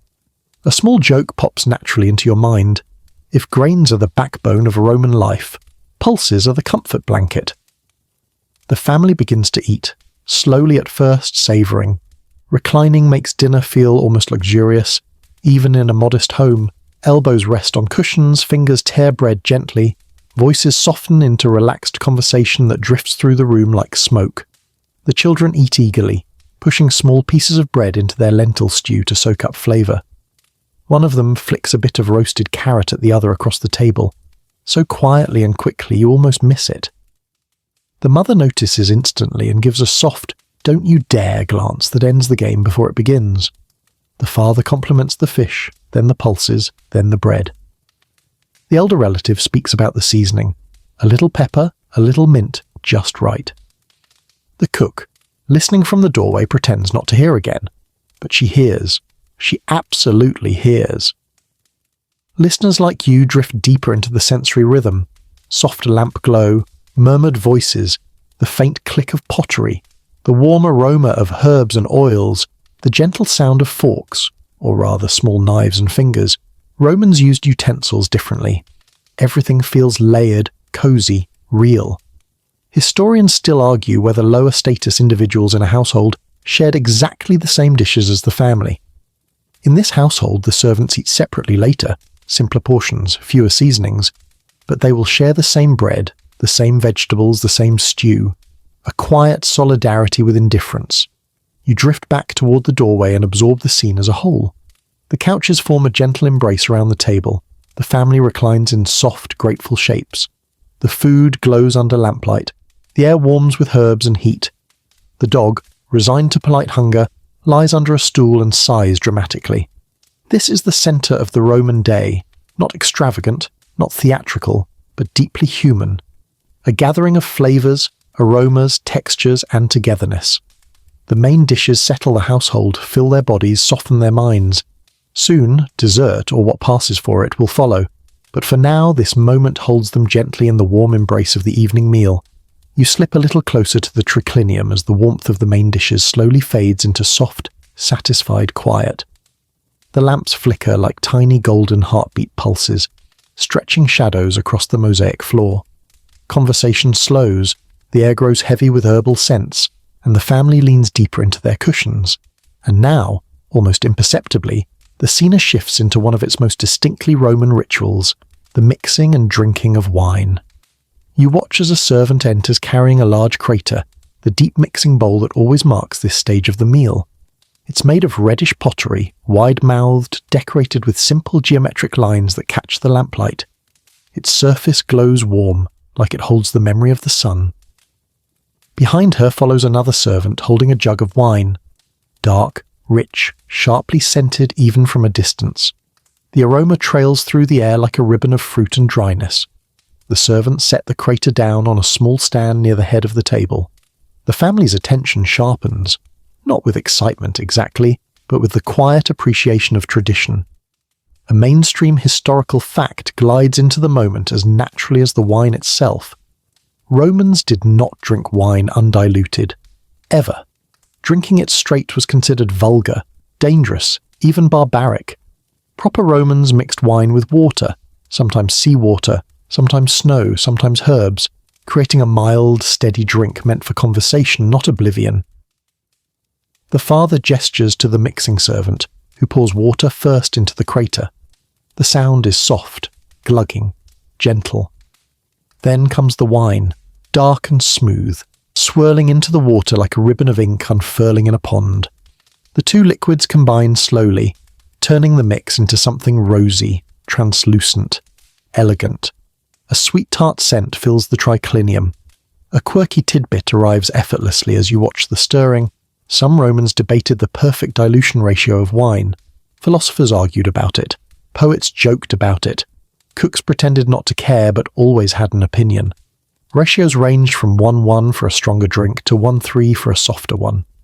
Tonight, you watch the father nod approvingly as the servant mixes something close to 1:2, balanced, relaxing, safe for an evening of conversation. Historians still argue whether wine was diluted for health, politeness, or simple tradition. Others suggest it was partly about stretching expensive wine farther, especially in middle-class homes.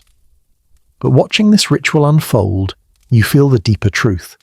Dilution wasn't a chore, it was an art, a moment of transformation that marked the shift from eating to unwinding. The servant lifts a ladle and pours the wine into clay cups one by one. The liquid glows faintly ruby in the lamplight. The father receives his cup with a small nod of gratitude, The elder relative accepts hers, fingers trembling just slightly with age. The mother holds her cup by its rim, swirling gently before taking a soft sip. The children, too young for wine, receive cups of sweetened water infused with a tiny drop of honey and a slice of fig. They sip proudly, imitating the adults with exaggerated sophistication. You drift closer to smell the wine. It's sweet at first, then earthy, then bright, like dried berries warmed by sunlight. There's something calming about it, something ancient and grounding. A drink meant not to dull the senses, but to loosen them gently. The father takes his second sip and comments on the balance. "Not too sharp," he murmurs. "Good water today." Water quality mattered. Some sources tasted metallic, some earthy, some downright unpleasant. The household had used well water today, clear, cool, and clean enough for mixing. A quiet joke bubbles up. In ancient Rome, good water was basically the luxury version of nice wine glass. You drift a little nearer the children, who clink their cups with quiet enthusiasm. One tries to swirl his drink just like his mother, almost spilling it, then shooting a nervous glance around to see if anyone noticed. His sister nudges him with her elbow, silently judging, as siblings do. On the table beside the wine sits a small bowl of herb salt, a mixture of crushed herbs and mineral salt used to adjust the flavour of the wine or small bites. The elder relative pinches a bit and sprinkles it into her cup, humming with satisfaction. Some Romans flavoured their wine with herbs, honey or spices, creating early versions of mulled or infused drinks. The servant passes by with a small jug of mulsum, wine mixed with honey, reserved for those who wanted something sweeter. The mother accepts a splash of it, her cup glowing warmer as the honey thickens the colour. She takes a sip and smiles faintly, her posture softening. You drift toward the father again as he leans back into his cushions. Reclining with wine was a symbol of Roman civility, relaxed, cultured, measured. His movements are slow now, deliberate, softened by the warm haze of the evening. His voice deepens slightly as he speaks to the others about the day's small moments. Nothing profound, nothing urgent, just human threads woven lightly together. Historians still argue whether wine brought households together or separated them by status. Here, you see both truths dancing together. The adults share wine. The children imitate with sweet drinks. The servants stand by quietly, observing but not partaking. The ritual shapes the room, assigning roles through the simple act of holding a cup. A servant refills the crater with water, stirring again so the wine doesn't settle too heavily at the bottom. The aroma refreshes the air, blending with the lingering scents of roasted vegetables and herbs. The dog sniffs curiously, wrinkles his nose, and decides wine is not worth further investigation. He returns to pretending he is the most neglected creature in Rome. As the wine settles into everyone's bloodstream, you feel the whole room loosen, shoulders relaxing, eyelids dropping slightly, voices smoothing into gentle murmurs. Conversations drift towards soft topics, a neighbour's new pottery, the weather the last few days, a funny mishap at the market. Nothing dramatic, nothing political. Just warmth. Wine, for the Romans, wasn't a drink of escape. It was a drink of togetherness, a slow, steady easing of the soul into the embrace of the evening. And as the family sips, slowly, steadily, the scene glides into its most sociable, relaxed phase, wrapped in a soft haze of diluted wine, lamplight, and the gentle hum of contentment. You drift a little higher above the triclinium as the slow warmth of wine settles gently into everyone's bodies. The edges of the room soften, voices lower. Even the lamplight seems to glow more lazily, as if the flames themselves are reclining on tiny couches, and now, like an exhale wrapped in laughter, the scene eases into its most social, playful, fully human phase, entertainments and table talk. A servant enters quietly, carrying a small lyre.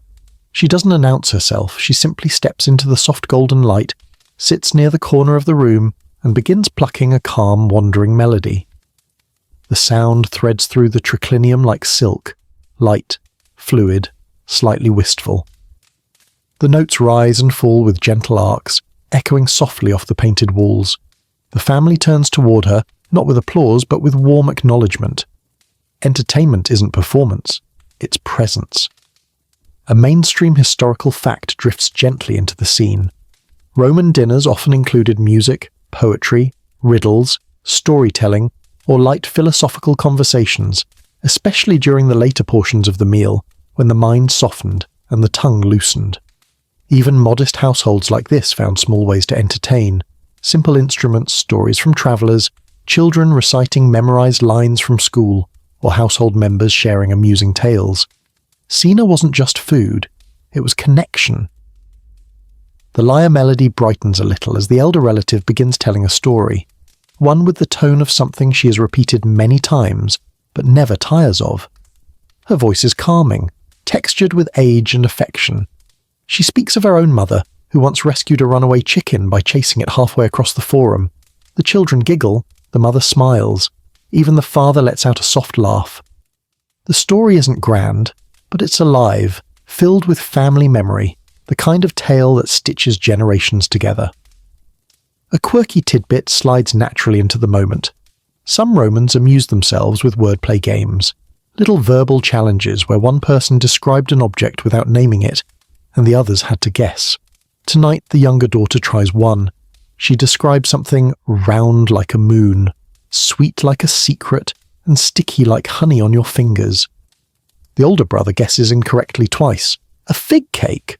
A wax tablet after you sit on it! Before she reveals the answer, a dried apricot. The adults laugh softly, and the girl beams with pride. Conversation drifts like smoke around the table. The father shares a short anecdote about a neighbour tripping on a basket of grapes in the market. The mother recounts that she saw a street performer earlier juggling clay cups for a coin. The older relative comments on how warm evenings have been lately. Nothing heavy, nothing demanding, just gentle ripples of shared thought. Historians still argue whether Roman dinner conversations were genuinely philosophical, or whether that was just elite fantasy captured in literature. Watching this family, you sense the truth. Conversation was whatever fit the mood, sometimes insightful, sometimes playful, sometimes just quietly human. Tonight, the mood leans towards soft amusement and light storytelling. The lyre's melody shifts again, slower now, like it's settling into the cushions with everyone else. The servant playing it seems almost entranced by her own fingers. The notes shimmer in the air. Even the dog turns his head slightly, listening, eyes half-lidded. For once, he isn't scheming for food. You drift near the children as the older boy tries to recite part of an epic poem he learned from his schoolmaster. He gets 3 lines in before forgetting the rest, and the younger sister eagerly hops in with her own interpretation, which includes dramatic flourishes and one completely invented phrase. The adults clap lightly. The boy groans. The sister bows like a performer at the theatre. A small joke floats into your mind. Even in ancient Rome, siblings stole the spotlight with zero hesitation. The father leans back, swirling the last sips of his wine. His posture is easy now, relaxed but attentive. He asks a question about a story they heard earlier in the marketplace, something about a merchant who claimed a fish was bigger than a man's arm but lighter than a feather. The mother rolls her eyes. Exaggeration, she says. Probably hadn't slept. The elder relative nods knowingly. Blame the heat, she says, or the wine. The father laughs. You drift closer to the doorway, where the cook listens subtly, leaning just slightly against the wall. She smiles softly at the music, perhaps imagining the work still waiting in the kitchen, but granting herself this moment of quiet joy. The servant with the lyre slides into a more upbeat rhythm, still gentle, still soft, but carrying small luminous sparks of brightness. The melody sways like a breeze passing through a small olive grove. The air feels warm, content, golden. At one point, the father asks the older relative to share the old riddle she used to tell at every feast. Her eyes sparkle with mischief. What runs without legs, she asks, whispers without a voice and disappears if you grasp it. The children squint dramatically, pondering. Finally, the mother answers with a smile. A breeze? The older relative grins. And it's still smarter than some men I've known. Laughter ripples through the room like soft waves. Historians still argue whether Roman domestic entertainment was structured or spontaneous. Here, it feels beautifully spontaneous. Threads of laughter, warmth, music, memory, and the soft murmur of people enjoying simply being together. You drift slowly around the room one more time, absorbing the texture of the moment, music lilting in gentle circles, wine glowing like rose in pottery cups, voices soft and drifting like summer wind, the lamps flickering with quiet, approval, the dog snoring softly, defeated by joy and gravity. This is the heart of the evening, not the food, not the status, but the human warmth weaving itself between notes, smiles, and shared stories. The scene moves on, slowly, peacefully, into its sweetest final phase. You feel the room settle into that mellow, golden hour softness that only comes after stories have been told, after music has melted the edges of thought, and after wine has warmed everyone's voices into gentle ribbons of sound. The main dishes are finished, the bowls half empty and cooling on the table, and the family reclines with slow, contented breaths. This is the moment when the final course quietly steps into the scene. Not a lavish confection, not any elaborate pastry tower, but the Roman version of dessert: fruit, nuts, honey, and simple sweetness. A servant slips into the triclinium carrying a tray. It's wooden, smooth from years of use, and the soft lamplight glints on the edges of the small dishes arranged upon it. She kneels gracefully to set it on the low table, and as she does, a soft wave of aroma drifts outward. Sweetness, ripeness, the faint perfume of the garden carried indoors. The first dish she places is a shallow bowl filled with fresh figs, their skins deep purple and slightly wrinkled, their flesh glowing warm red beneath tiny tears in the skin. When sliced open, they reveal their honeyed centres, seed-dotted, soft, almost molten in texture. Figs were beloved by Romans, so beloved that some households considered them a gift from the gods, symbols of abundance and lasting health. When the mother plucks one delicately from the bowl, you can see why. A mainstream historical fact folds gently into your thoughts. Roman desserts rarely resembled our modern sweets. Sugar wasn't available, and elaborate pastries belonged mostly to wealthy banquets. For a typical household, dessert meant fruit, fresh, dried, or drizzled lightly with honey. Sweetness was natural, subtle, unprocessed. Tonight's spread reflects that perfectly. The next dish is a plate of dates, sticky and glossy, arranged neatly in a circular pattern. A few have been slit open and filled with tiny bits of nuts, a simple luxury that adds pleasant crunch to their caramel-like softness. The elder relative takes one, bites gently, and sighs with visible pleasure. A quirky tidbit rises easily from the tray. Some Romans believed dates were aphrodisiacs, while others thought they aided digestion or increased longevity. Medical writers disagreed wildly. One poet claimed dates could restore the fire of youth, which, judging from the father's amused glance at his wife after taking a bite, might still hold persuasive power, at least psychologically. A servant sets down a third dish, apples sliced thinly, arranged like pale moon crescents. They glisten with a thin drizzle of honey and a dusting of crushed mint. The aroma is bright, refreshing, almost cooling after the warmth of the meal.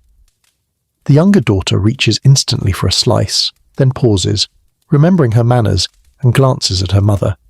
The mother nods, and the girl beams as if she's been given a treasure. The fourth dish is a bowl of nuts. Almonds, walnuts, and pine nuts lightly roasted. The warm woody smell floats upward. The father takes a walnut, cracks it between his fingers, and shares half with the child sitting nearest to him. The boy eats it with exaggerated wisdom, as if he's just tasted the secret to adulthood. Historians still argue whether dessert held symbolic meaning in the average Roman household, or was simply an enjoyable end to the meal. Watching this family, you feel both possibilities. The fruit offers nourishment. The honey adds a touch of luxury.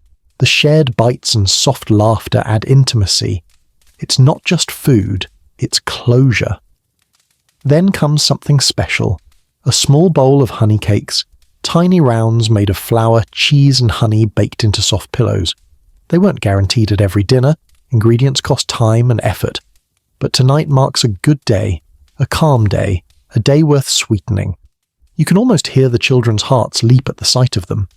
The mother hands the first honey cake to the elder relative. Respect first. The elder relative accepts it with a fond smile and a whispered "thank you," even though custom wouldn't demand spoken gratitude. She bites into it slowly, savouring the soft texture and rich sweetness. The children receive their cakes next and take tiny bites to stretch the moment, though the younger boy fails completely and devours his in 2 enthusiastic mouthfuls. A joke bobs gently to the surface. If joy could be measured in crumbs, this kid would be the wealthiest Roman alive right now. The father takes a slow bite of his honey cake and murmurs something appreciative. The cook, again pretending not to listen from the shadowed doorway, relaxes visibly. Dessert might be simple in this household, but it carries personal pride, the mark of a meal completed with care. The room softens further, the music quiets, the lyre rests in the servant's lap. Conversations drift into low hums, gentle observations about the sweetness of the figs, the softness of the honey, the tenderness of the apples. The older woman recounts how, in her youth, there was a fig tree so bountiful that its branches bowed like supplicants to the earth. The children listen as if she speaks of something mythical. You drift slowly around the room, absorbing it all, lamplight shimmering off honey drizzles, fig seeds glinting like tiny gems, the warm nutty aroma weaving through the air, the gentle rustle of cushions as diners recline, the fading remnants of laughter swirling softly with wine-scented breaths. Historians still debate whether ancient desserts leaned more toward indulgence or health. Tonight, dessert is clearly both, sweet enough to comfort, light enough to settle the stomach, meaningful enough to close the evening meal with dignity. And then something tiny but unmistakably Roman happens. The father gently tosses a nutshell over his shoulder into an empty corner of the room. It lands with a soft tap on the mosaic. The elder relative chuckles. The mother smirks knowingly. The children gasp softly because they definitely aren't allowed to mimic it. Romans believed tossing nutshells brought a bit of luck, especially at the close of a meal. Whether it's superstition or simply habit, the family treats the moment with affectionate respect. The dog stirs awake at the sound, trots over, sniffs the shell suspiciously, then leaves it alone when he realizes it's not edible. He gives the entire dessert spread a hopeful glance before sinking dramatically into resignation. Dessert fades into talk. Talk fades into quiet, and the evening meal begins its final descent. The sweetness lingers, on the table, in the air, in the warmth of the people reclining among cushions and candlelight. You feel the sweetness of the dessert linger in the triclinium like a soft mist. Honey in the air, figs still perfuming the room, the last crumbs of honey cakes marking the gentle end of the meal. Slowly, almost imperceptibly, the meal's warmth gives way to quiet. The family reclines with heavy-lidded eyes, drifting between conversation and comfortable silence. The lamps glow in their nested holders, each flame steady and low, as if the whole room has taken a long exhale. And gradually the scene begins its calm descent into the post-scene wind down. Servants move quietly now, almost like shadows. They slip into the room, gathering empty dishes and stacking them carefully so as not to disturb the peaceful stillness. Clay bowls clink softly, barely a sound, more like a whispered clearing of the throat. A few utensils get relocated, platters are lifted, tablecloth edges gathered. No one rushes, nothing sharp or sudden breaks the moment. A mainstream historical fact settles gently into place. Romans didn't always end a meal abruptly. Many households, especially modest ones, embraced a slow transition, letting the evening soften into domestic tasks and small comforts. Cena wasn't only about eating, it was about easing the day into night. You can feel that here, in the dimness, like the house itself is closing its eyes. The children stretch first, rolling slightly on their stools and letting out tiny sighs. One looks as if he might fall asleep right where he sits, head bobbing like a wilted flower. His mother gives him a gentle touch on the shoulder, guiding him to stand. He rubs his eyes, blinking as though waking from an enchanted dream. He mouths a sleepy "thank you" to the elder relative, more habit than thought, and shuffles toward the hallway, steps quiet but uneven. The older daughter helps her younger brother gather a few wooden toys left near the corner. She whispers something teasing, he protests half-heartedly, and then they shuffle out together, like two small moons being pulled by the same gravity. The elder relative rises slowly from her couch, bracing herself with a hand against the wood. Age shows in the motion, but dignity shapes every movement. A servant rushes forward to offer an arm, and the older woman accepts with a small smile. You hear her murmur something about how meals feel heavier these days, not in burden, but in fullness, in the warmth of family. She's guided gently out of the room, steps measured, posture slow. A quirky tidbit slides naturally into the calm. In some Roman households, the period after dinner was believed to be the safest time to discuss dreams or omens, because the mind, relaxed by food and wine, was thought to receive signs more clearly. Whether this family believes in such things you can't tell, but you sense that if anyone whispered a dream right now, the room would accept it like a warm blanket. The mother stands next, tucking the edge of her tunic neatly. She checks the children's corridor before returning to gather a bit of wool she left near the table, but she doesn't spin it. Not tonight. She simply holds it lightly, then sets it aside again as if showing respect to the quiet. The father remains reclining for a moment longer, eyes half closed. You can tell he's not asleep, just savouring this rare pocket of peace. He brushes a crumb from his sleeve, stretches slightly, and finally rises with a soft groan that he tries and fails to hide. One last look at the table, one last breath of the fading aromas, and he steps away, leaving the triclinium to the servants and the settling lamps. Historians still argue whether Romans spent the post-Cena period talking, strolling, or preparing for bed depending on their class or region. Here, in this middle-class home, it's all about steady unwinding. No drama, no urgent tasks, just quiet. You drift after the servants as they begin clearing the remaining dishes. They scrape vegetable remnants into a collection bowl. They wipe oil from pottery surfaces using small linen cloths. One servant gathers the mint leaves scattered earlier for scent and sweeps them into her palm. When she crushes them briefly between her fingers, a faint, cool aroma escapes, one last breath of freshness before the leaves retire to the compost. In the kitchen, the atmosphere is different now. The bright preparation energy from earlier has dimmed into soft embers. The hearth glows low, casting warm light on the clay walls. Pots sit in a corner, cooling slowly, steam no longer rising. A bowl of herbs remains on the counter, nearly empty, just a few sprigs left like quiet survivors of a long day. The cook stands by the hearth, stirring a small final pot, water and herbs simmering to wash away strong kitchen scents. She hums a slow tune, one without words, something ancient that seems to soothe even the air around her. She lifts the pot, pours it gently onto the ashes, and the soft hiss of steam rises like a sigh. A servant wipes the table. Another folds linens. The dog wanders in, circles twice, and collapses near a warm corner of the colina like he's claiming his rightful end-of-day throne. His tail thumps twice in lazy gratitude. From the hallway, you sense the family moving deeper into their nighttime routines. Small murmurs, faint laughter, the creak of a wooden door. Someone extinguishes a lamp. A child stumbles sleepily, caught by a parent's hand. The patterns feel ancient and familiar.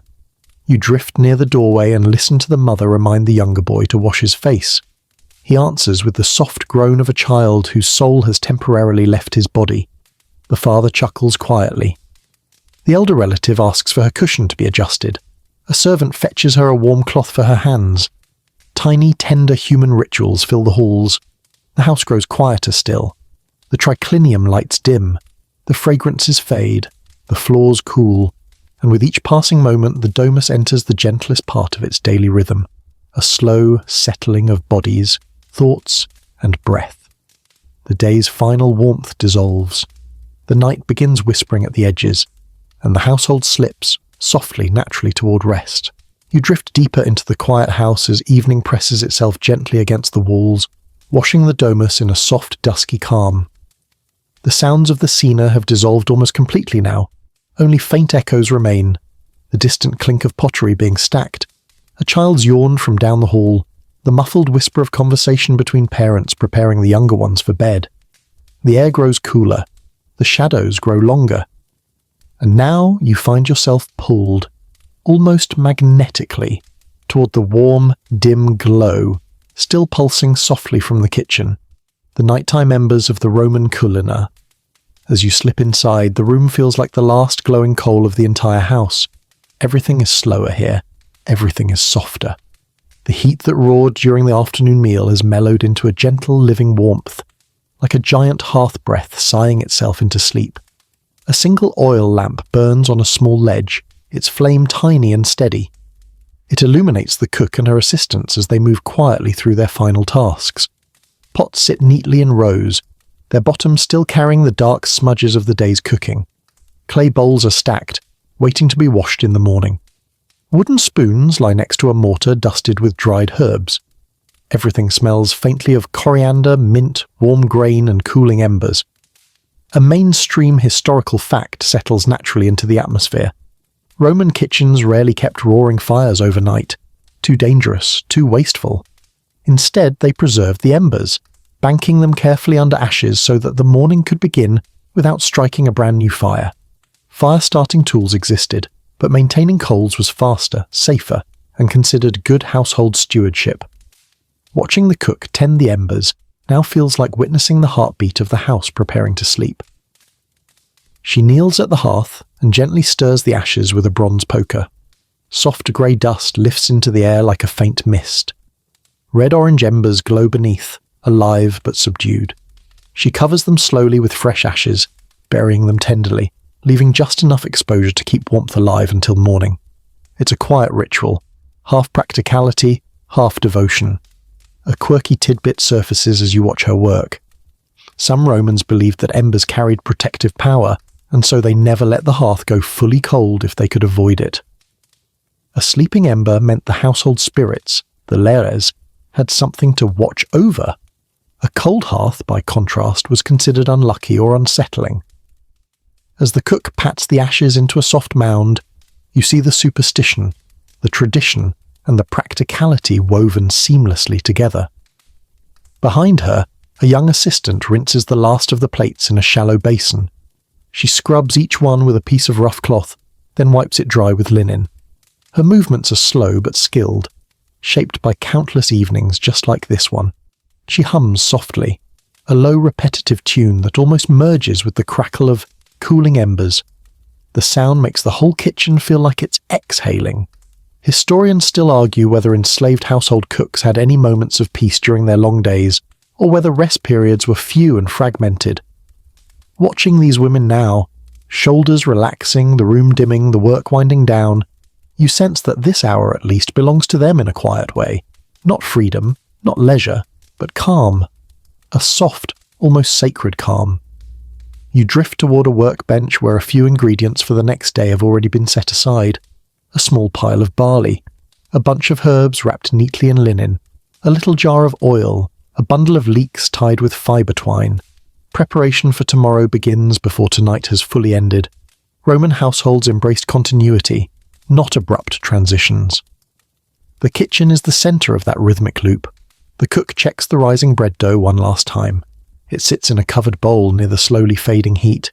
She lifts the cloth gently. The dough has risen beautifully, soft and pillowy like a sleeping creature. She presses it lightly with 2 fingers and smiles at the elasticity. It's ready for baking tomorrow. Not rushed, not overworked. Perfect. She recovers it with the cloth as if tucking in a child for the night. Nearby, the dog wanders in, again, nose twitching. He sniffs the hearth, circles once, and settles beside the warmest patch of floor, curling into a furry comma of satisfaction. The assistant shakes her head with mock annoyance. The cook just chuckles under her breath, whispering, "At least he doesn't beg now." You notice he offers a single tail wag in agreement. The cook motions to her assistant and together they begin sweeping. The sound of the broom against the floor is soft, rhythmic. Shf, shf, shf. Dust gathers in small heaps that catch the lamplight like scattered silver. They sweep it into a clay pan, empty it outside, and return without hurry. The room grows quieter still. The assistant rinses the mortar, stacks the last pots, wipes the wooden table. She blows out one lamp, then another. Each extinguished flame leaves a ghost of smoke drifting upward, sweet and faint. Only one lamp remains, the one near the hearth. The cook rests her hands on her hips, surveys the room, and nods with finality. The kitchen is done, the day is done, the embers sleep, the house sleeps, and you feel the shift, the way the whole space exhales into night.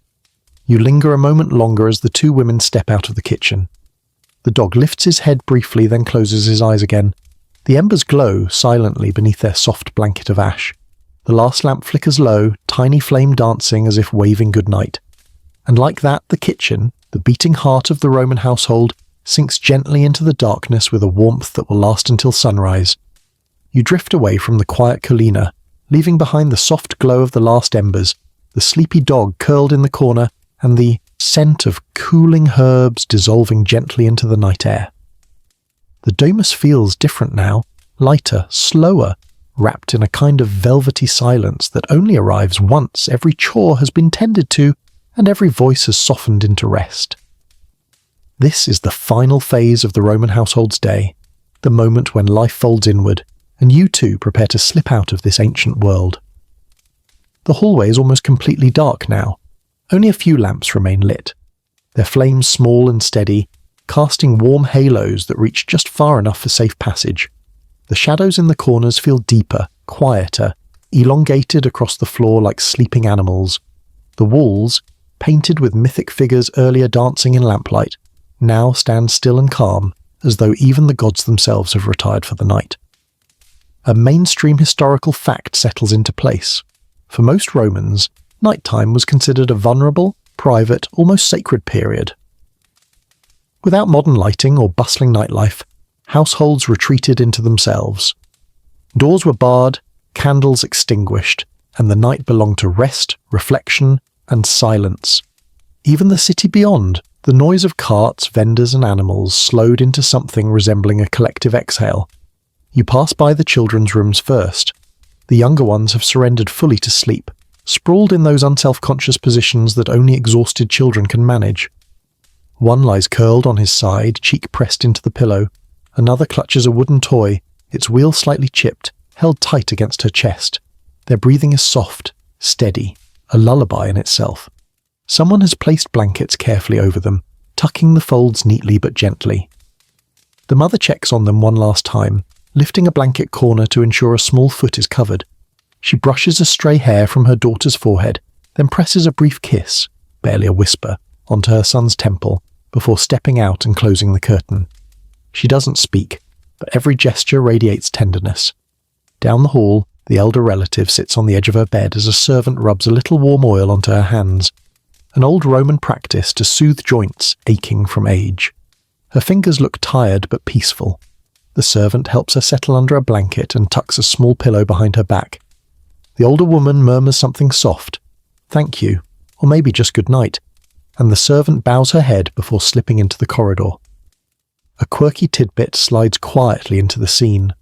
Some Romans believed the household spirits, the lares, kept special watch during the night, and that sleep with an uncovered face invited dreams more clearly, allowing messages from gods or ancestors to appear more vividly. Whether the family believes this or not, the gentle stillness in their rooms feels like a space open to dreams, safe and wrapped in the presence of something protective.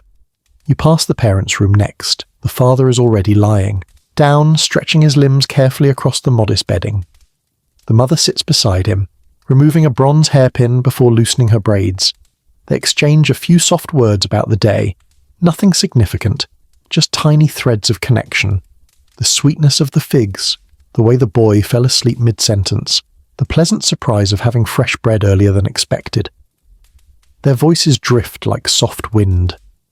After a few moments they lie down, bodies relaxing, breaths deepening. The mother extinguishes the last lamp in the room with a gentle puff, and darkness folds over them like a blanket. The entire house begins to still. You make your way toward the atrium. The impluvium, which shimmered with morning sunlight hours ago, now mirrors only the faintest reflection of the night sky. A sliver of moonlight slips through the opening above, striking the water with a silvery ripple. It glows like a soft dream stitched into the quiet darkness. Historians still argue whether Roman households truly maintained this level of calm each night, or whether the city's bustle leaked constantly into home life.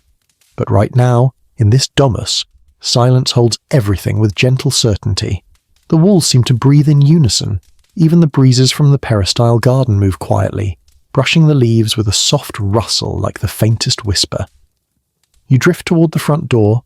A servant finishes fastening its wooden bar, an evening ritual that marks the boundary between the safe inner world and the uncertain darkness outside.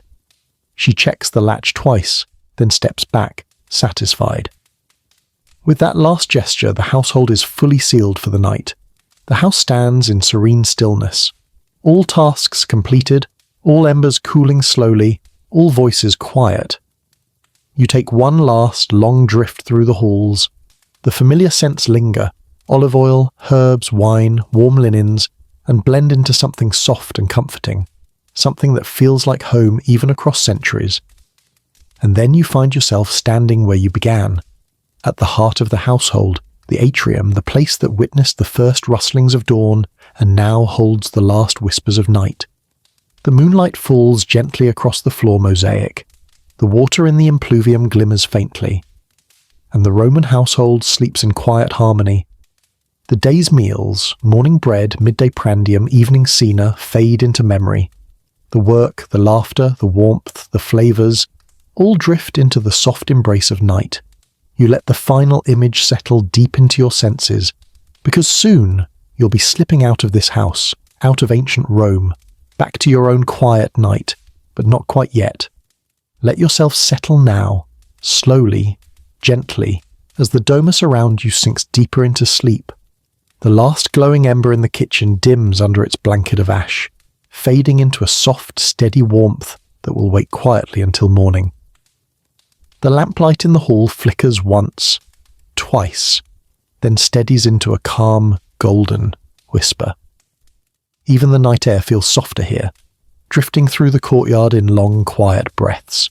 You move through the house without a sound, feeling the coolness of the floor beneath you, the quiet walls around you, and the faint aromas of grain, herbs, and warm oil dissolving into the darkness. Every room holds a peaceful rhythm now, slow breathing, rustling blankets, the gentle weight of rest. The children's dreams float like small, bright clouds. The parents settle deeper into the softness of their bedding. The old woman sighs once, content and safe. Even the dog has drifted into deep sleep, paws twitching slightly as he dreams whatever dogs dream. The night wraps the household in a long, velvety embrace, and now, as you step back from the atrium, as the moonlight thins across the floor, feel yourself drifting away from the domus, just like a cool breeze slipping through an open doorway. Slow your breathing. Let your shoulders fall a little. Let your mind soften at the edges. The warmth of the cena, the music, the stories, the herbs, the soft glow of lamps, all of it fades into a gentle hum inside you. Nothing to do now, nothing to fix, nothing to remember. Just rest. Let the quiet of ancient Rome guide you into your own peaceful night.